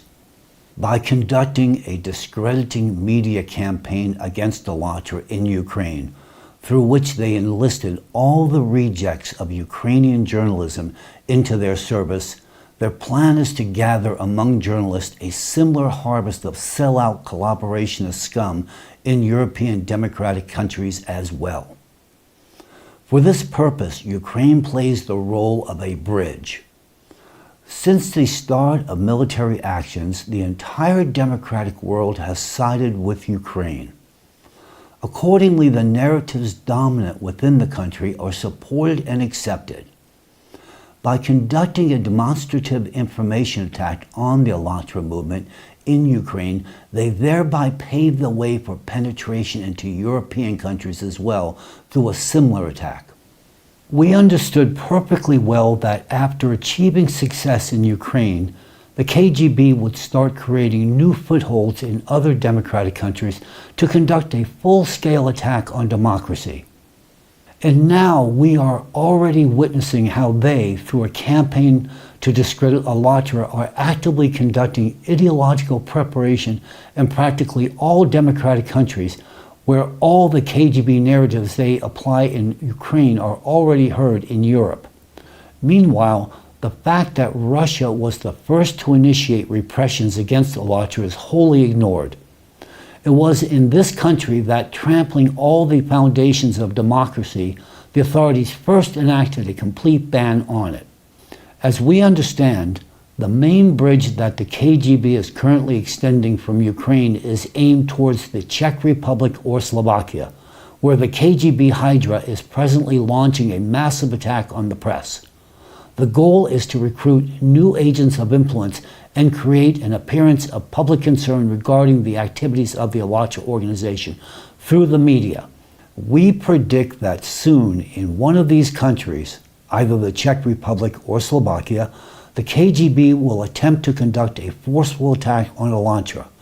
Based on the experience of the strategy applied in Russia and Ukraine, we expect that soon in one of these countries, the Czech Republic or Slovakia, we will hear expressions of concern from a local deputy or other official. Subsequently, the adversary will move to the coercive stage of the operation, followed by the prohibition of the Alatra organization at the state level and its expulsion from the country. And even if we manage to prevent the development of this scenario in the Czech Republic or Slovakia, it does not mean that the KGB will not resume attempts in other democratic countries in Europe. If the KGB Hydra succeeds in implementing its plans fully in one of the democratic countries in Europe, it will set a serious precedent, and then other countries will fall at the feet of the KGB like dominoes. This is why the KGB orchestrated the persecution of Alatra, to create a whole army of collaborationists in the media, law enforcement agencies, and government bodies, which they could then activate at the right moment for their revenge. That is the ultimate goal behind the slaughter of this Alatra lamb by the KGB. It's a sacrifice for entering democratic countries to achieve the main goal, America. And then the tentacles of this Hydra will be able to reach the neck of the last bastion of democracy, and then the KGB will get its revenge. The greatest irony of the situation, which demonstrates the audacity and impunity of the KGB Hydra, is that this entire operation to undermine democratic freedoms in Ukraine was conducted for a long time with our money, American money. Indeed, by supporting Ukraine and financially assisting Ukrainian security and militarized structures in the struggle for democracy, we were simultaneously financing the embedded agents that the KGB Hydra uses for directly opposite purposes. This is a precise and calculated plan by the KGB, and therein lies their greatest cynicism. To set up the game in such a way that by supporting those who are fighting for democracy, we are actually financing those who are destroying democracy. Their embedded agents who covertly operate behind Mr. Zelensky's back have already seriously undermined the reputation of Ukraine's security forces in democratic countries, including the United States. They have also sabotaged numerous positive initiatives of President Zelensky himself and significantly tarnished the president's image, undermining trust in him both domestically and internationally. These are the true collaborationists serving the KGB, and they are the real enemies of Ukraine. Now I will draw a parallel that may not be obvious to many, but it is logical and connected to all the events I have mentioned. The thing is, in Ukraine, before the searches and persecution of Alantра began, the Ukrainian Orthodox Church of the Moscow Patriarchate underwent similar actions by the Ukrainian security forces. So those who initiated the persecution of Alantra are now facing similar persecution in Ukraine. How did this happen? And why has no one thought about it? In reality, they are creating the image of a victim from the Russian Orthodox Church. Imagine what will happen at the end of the war. This victim, the Russian Orthodox Church, will not just return to the country, but will return as a much suffering and unjustly persecuted entity. And just how do you think this will end? It will end with the Moscow Patriarchate becoming the titular religion in Ukraine, the full-fledged mistress of the country. But that's not their entire plan regarding the territories of Ukraine. Right now, the global community is convinced that the persecution of the Russian Orthodox Church is happening with the permission or even the direct order of President Zelensky. By shifting the blame onto him, they are thereby creating additional conditions for further conflict between Jews and Christians. Now let me ask you, what do you think will happen to the Jews in post-war Ukraine when the Russian Orthodox Church returns as the titular religion with its Inquisition? I'll tell you, it will be similar to what is happening with the Muslims in Russia, particularly with the Tajiks. And such destructive thought patterns are already entrenched in the minds of Ukrainians. This is how the architects of consciousness operate. As for Russia, the Moscow Patriarchate of the Orthodox Church is already becoming the titular religion there, which is being done quite demonstratively. Pay attention. Who is practically always present either next to Putin or in the front rows at important state gatherings? Do you see representatives of all religions next to Putin, or just one? And where are the leaders of other religions? The Russian Constitution states that all religions should be separate from the state, but in reality, all are separate, except one. Notice how while the church and its anti-cult group brand others as a totalitarian sect, they are creating their own totalitarian religion. Mr. Putin, I understand that the image of religion as one of the main instruments of power has been instilled in your consciousness, but you also know history very well. And you must remember that throughout history, power was not only strengthened through religion, but also overthrown through it, replacing kings, queens, and empires. So think, Mr. Putin, who exactly instilled in you the image of the necessity of a titular religion? And the same titular religion is what they want to implant in Ukraine when the war ends. But you may wonder, how do they know the war's outcome? I'll answer you. Because the true and ultimate beneficiary of the war between Ukraine and Russia is the Hydra of the KGB, which has drawn everyone into this conflict, splitting the world in half. Why? Well, I'll tell you. A fight in the yard is needed so that everyone looks out into the yard and doesn't notice that the father of the family is being murdered in the back bedroom of the house at the same time. Fellow Americans, now you see the global picture of the world. When you free yourself from imposing images, you begin to see the truth. And now you understand who the conductors are behind everything happening in the world, sometimes inexplicably. The KGB is the shadow force that is never seen. Driven by their thirst for revenge, the KGB does not even spare their own states. And if they don't care about their own territories, just imagine what will happen to America and other countries. The threat hanging over America and Americans is grave indeed. This hydra reaches out to us and devours everything in its path. Think how the KGB will treat the people of other countries if they are so cruel to their own citizens. And how will they treat us, the direct targets of their vengeance? And notice, throughout all this, the enemy has not taken a single action with their own hands. Not a single word has been spoken directly from them. All was done by the hands of other people and organizations to reach their tentacles directly into the heart of our democracy. And the heart of our democracy, that's you and me, and above all, our thoughts. It is precisely there that the enemy seeks to infiltrate and sow chaos and disorder, to demotivate and morally exhaust us. Because it is our thoughts and images that shape our reality, therefore the creation of a negative image is the keystone on which the entire strategy of the KGB's information war against democracy is built. Artificially implanted images can completely change a person's worldview, distort reality, and replace truth with lies. The principle behind destructive images and narratives is straightforward. When a ready-made negative image is implanted into a person's consciousness, whether regarding an organization, a political party, or their own country, such negative images are typically accepted by the mind without critical evaluation.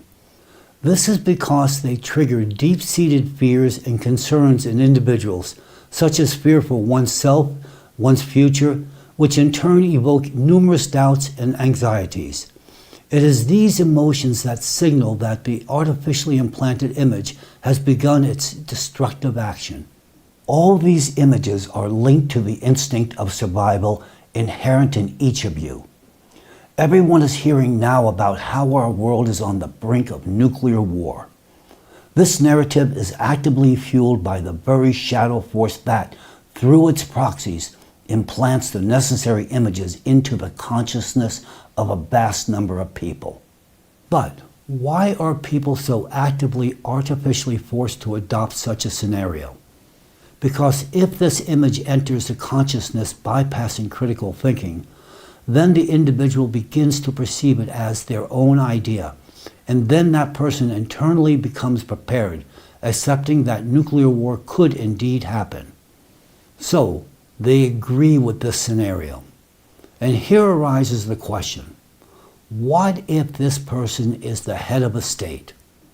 If, for example, the president of a country accepts such an image and makes a public statement that they are prepared for nuclear war, then this will inevitably trigger a wave of fear among people, further reinforcing the images already implanted in their minds. Consequently, a vast number of people, the entire country perhaps, will not only be morally prepared to start a nuclear war, but out of fear of being annihilated first, they will ask their president to launch a preemptive strike against the enemy indicated by the KGB. The architects of consciousness act through destructive images like a deadly virus gradually infecting every cell of the living organism, killing it from within. All this is happening right before our eyes, and even more so through us ourselves. The battlefield here is not a geographical space, but a consciousness of each individual. And now the question of what is more effective, direct military confrontation or the struggle for people's minds, becomes rhetorical. Look at the example of Alatra. How much money has been invested in the campaign against it? According to our data, the KGB apparatus has spent over $200 million over the past decade to discredit this international public organization. At first glance, it seems like a large sum to defame an innocent volunteer organization. But if you think about how many agents have been recruited and the damage already inflicted on America and democracy as a whole, and consider the army of agents they have formed during this struggle, then this amount is peanuts. For comparison, the amount spent on discrediting Elantra is equivalent to the cost of only 100 combat missiles. Yes, this is a sizable amount, and it could influence the course of a battle, but not the entire war.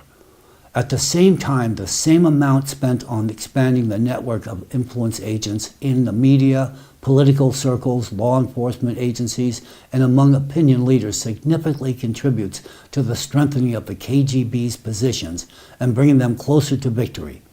That's why the information warfare currently being waged by the KGB Hydra against democracy is much more advantageous, effective, and dangerous than traditional armed confrontation. And Elantra is just one organization. Imagine how many more there are that the KGB uses for its purposes.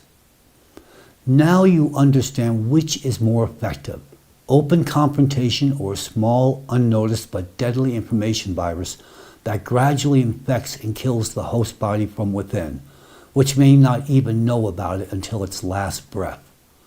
That's why the KGB acts through our consciousness, and that's why the most effective and destructive weapon in this war is the destructive images artificially implanted in people's minds.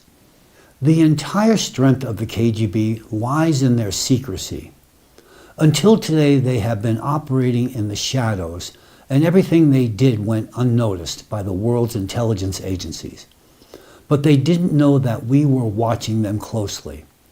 And at this moment, when they think they are closer to revenge than ever, they are actually suffering defeat. Because right now, their plans have been exposed and revealed.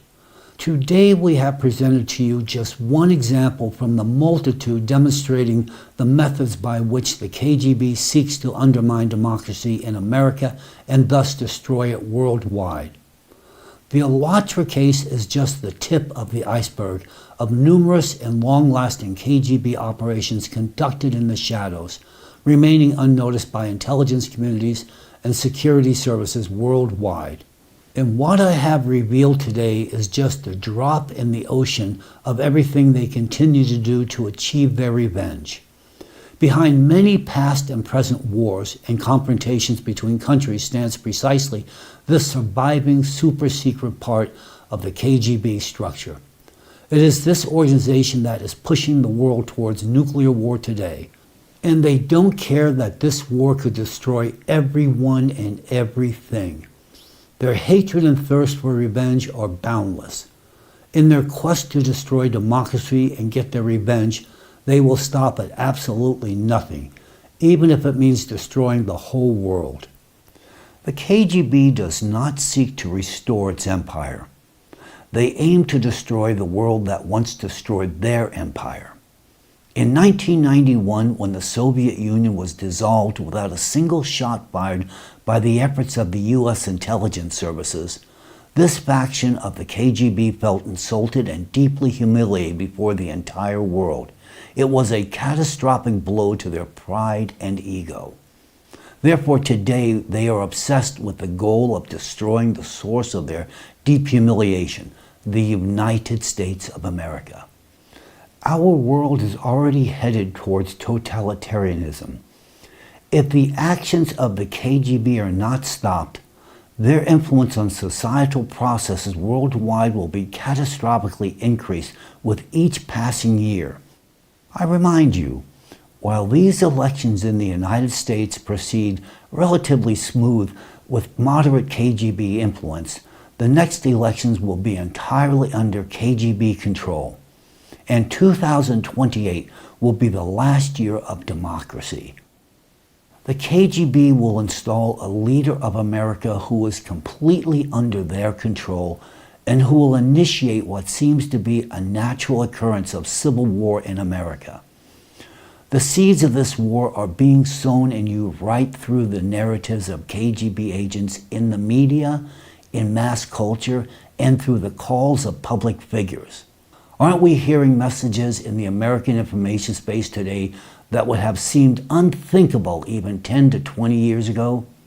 Declining America, divided America, national divorce, dying democracy, decaying America, and so on. Each of these messages is a bomb dropped by the KGB into the heart of our nation. These bombs are flying at us now at an enormous frequency, and they are more destructive than any ballistic missile because they target not our homes, not our businesses, not our bridges. These bombs target what was built long before us by our founding fathers, the ideological foundation of America. Please remember what I mentioned at the beginning of my address. Sociological surveys indicate that America is currently experiencing a crisis of patriotism, and psychologically our nation today resembles a society that has lost a war.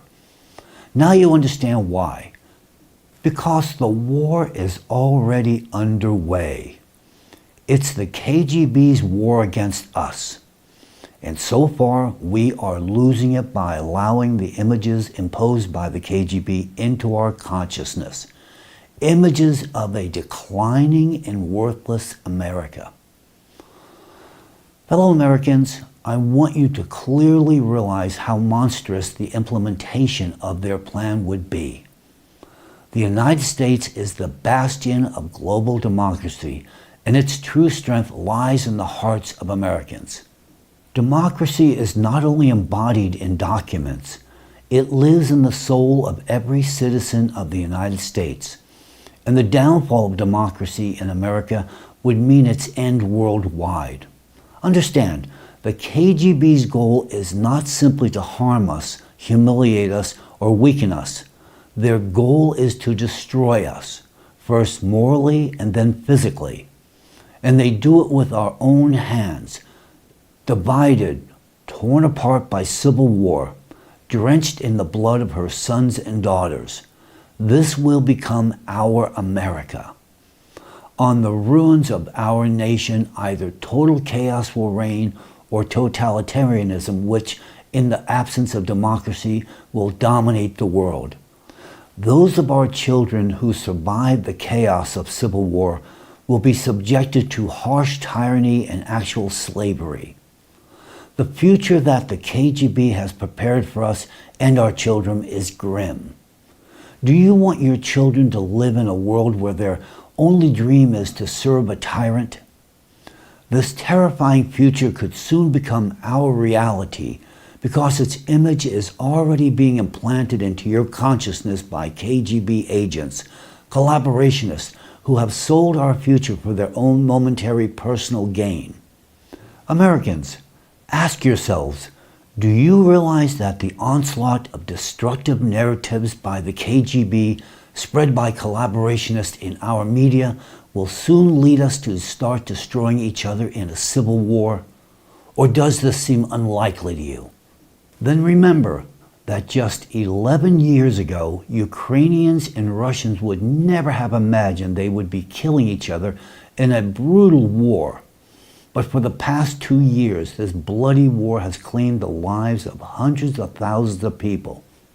This is the bloody fate that the KGB is preparing for America.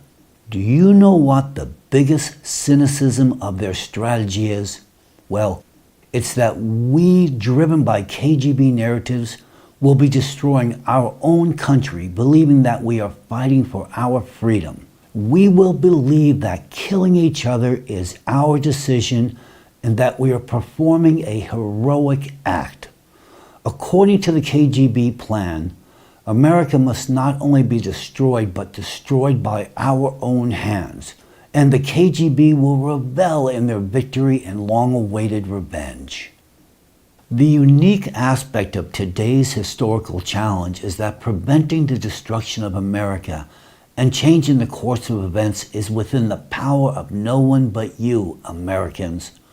Diplomacy is powerless against this enemy's attack, and military might is even more so. The key to resisting the KGB lies within you, Americans, in your convictions, in your dedication to democracy and freedom, and in your actions. Minds that seek revenge destroy states, while those that seek reconciliation build nations. We Americans are a great nation, and we will not allow the KGB to carry out their dreadful revenge plan.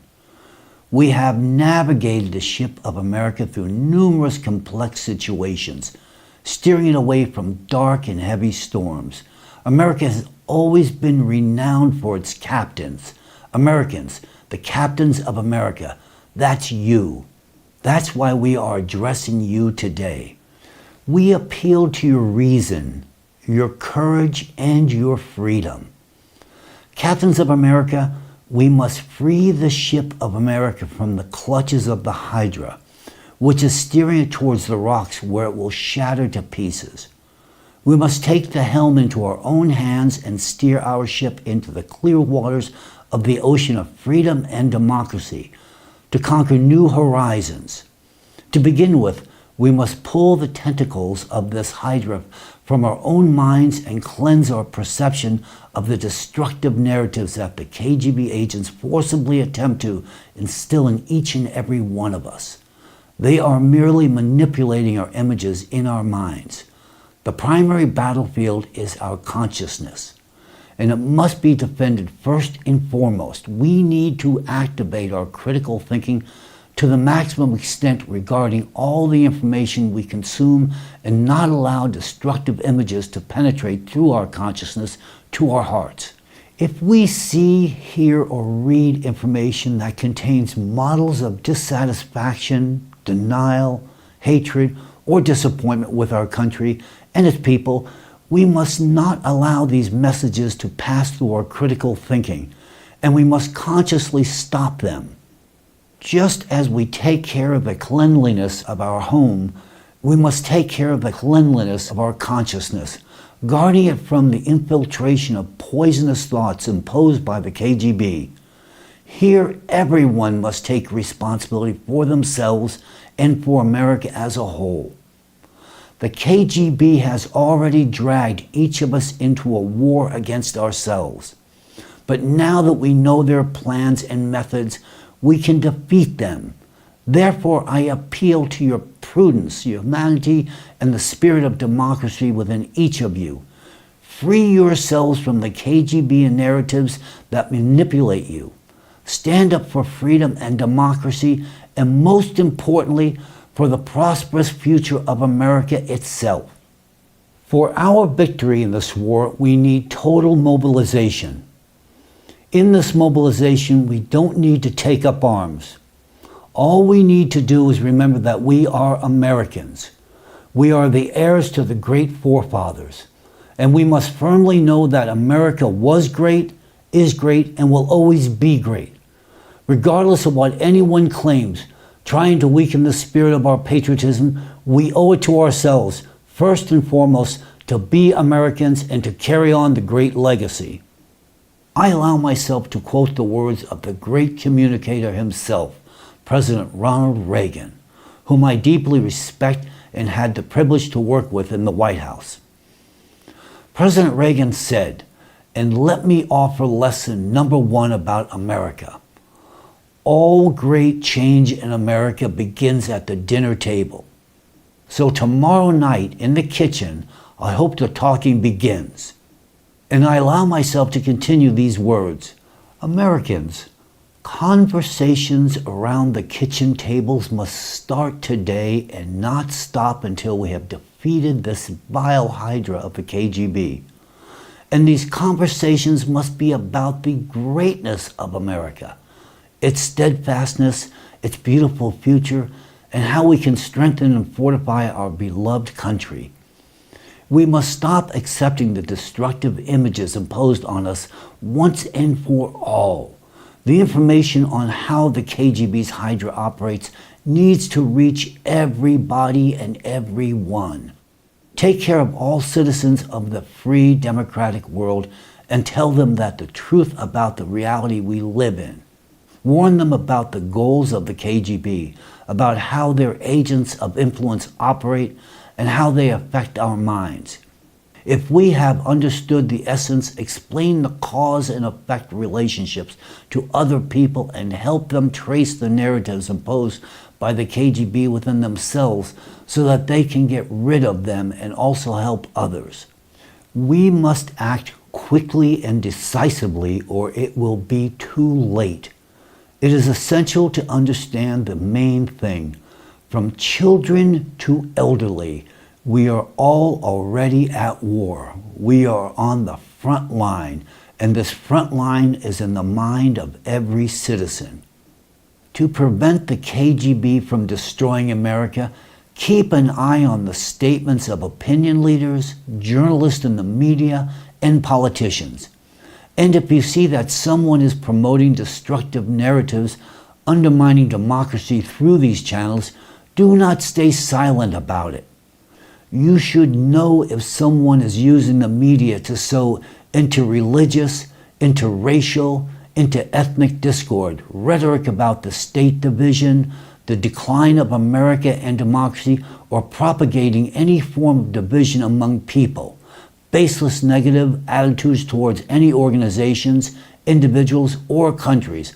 All of these are signs of KGB narratives.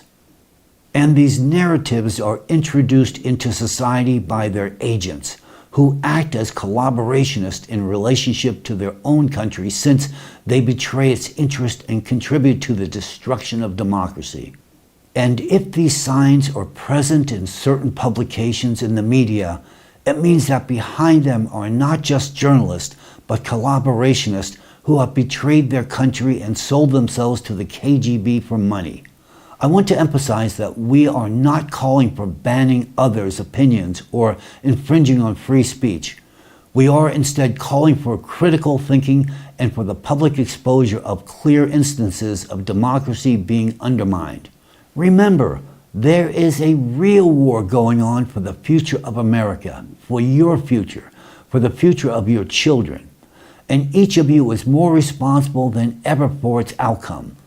So do not retreat. Instead, boldly move forward. Use all lawful means available to actively resist it. This includes informing others that these are the deeds of the KGB agents spreading destructive narratives aimed at undermining democracy and our freedoms. Do not be afraid. Do not stay silent. If somebody tries to manipulate your opinion, violating democracy and your freedom, do not remain silent. Do not stay silent. If you see somebody publicly unfairly accused without trial or investigation, we must not remain silent when we witness injustice that threatens the very existence of America and democracy. I also call upon all editors, journalists, and opinion leaders. If you are asked to spread knowingly false information that could discredit someone's honor and deprive them of freedom, remember that you are Americans. Refuse to do so. Do not betray democracy. The significant power you hold over words and people's opinions imposes a profound obligation on you. Do not destroy our shared home where we all live. Do not betray freedom and democracy. And remain faithful to America and our shared values. Remember, if you betray America and succumb to the enemy's money, they will make you destroy the walls of our shared home, and then the roof will collapse on all that reside in it.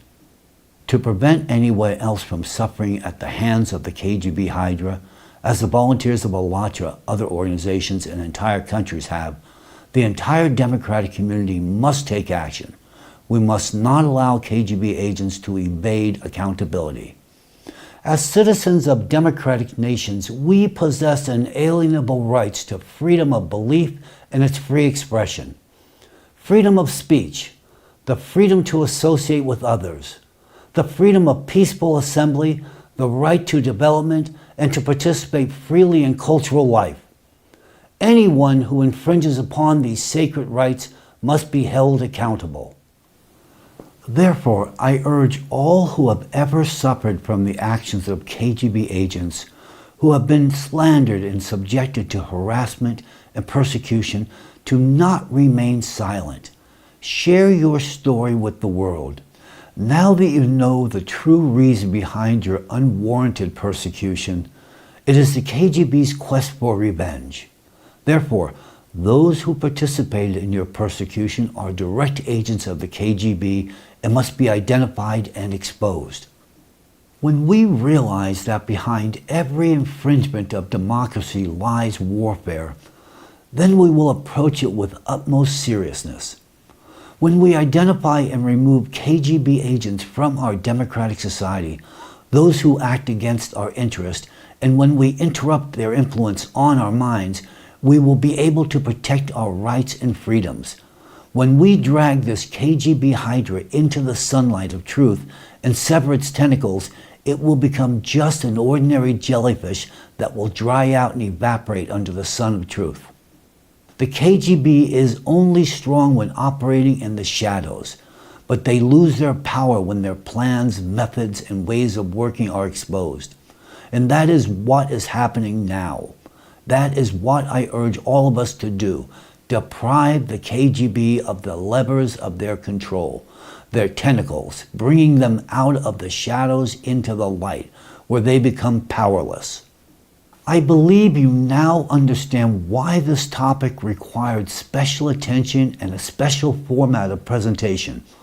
Why we decided to communicate with you face to face so that you could see the complete picture of the KGB's actions, learn their schemes and methods of operation, to leave nothing in the shadows, to deprive this Hydra of the strength it borrowed from us, so that each of you can reclaim that strength for yourselves and direct it towards strengthening our shared home, the home of freedom and democracy. This is the first thing we must do now. We must stop the KGB Hydra before it destroys us all. And moving forward, to prevent such occurrences in the future, a necessary step will be the creation of an independent supranational civil organization with a special status. This organization would unite all democratic forces, guaranteeing protection against the infiltration of anti-democratic and destructive narratives into the fabric of our society. This organization should consist of volunteers and represent the interest of citizens of democratic countries at all levels. It should become a reliable shield against those who threaten our democratic values, embody democracy, and work closely with volunteers from various other organizations. It should be accountable to the entire democratic community, not individual groups. We must ensure that KGB agents seeking to undermine the global democratic society cannot infiltrate it. We must ensure the triumph of democracy and truth by creating the civil organization, which will be a reliable shield against any hydras. But this is something we will have to do a bit later.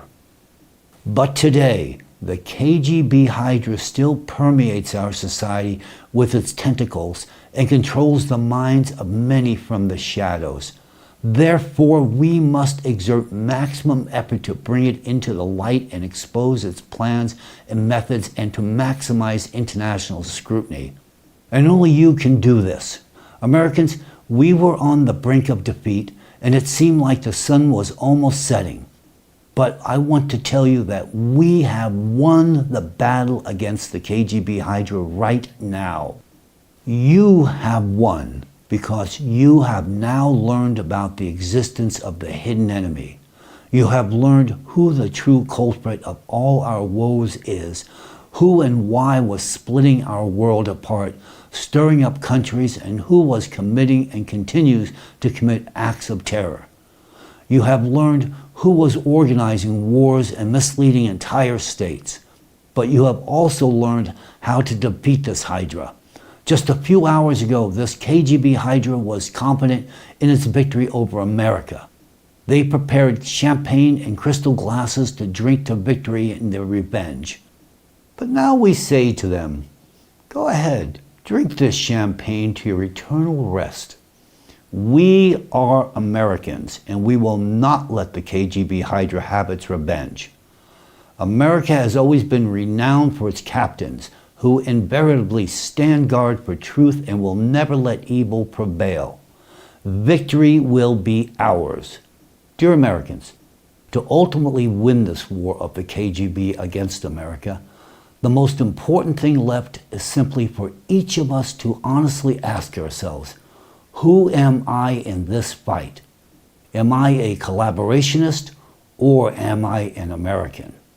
But personally, I am an American, and I believe in America and in Americans.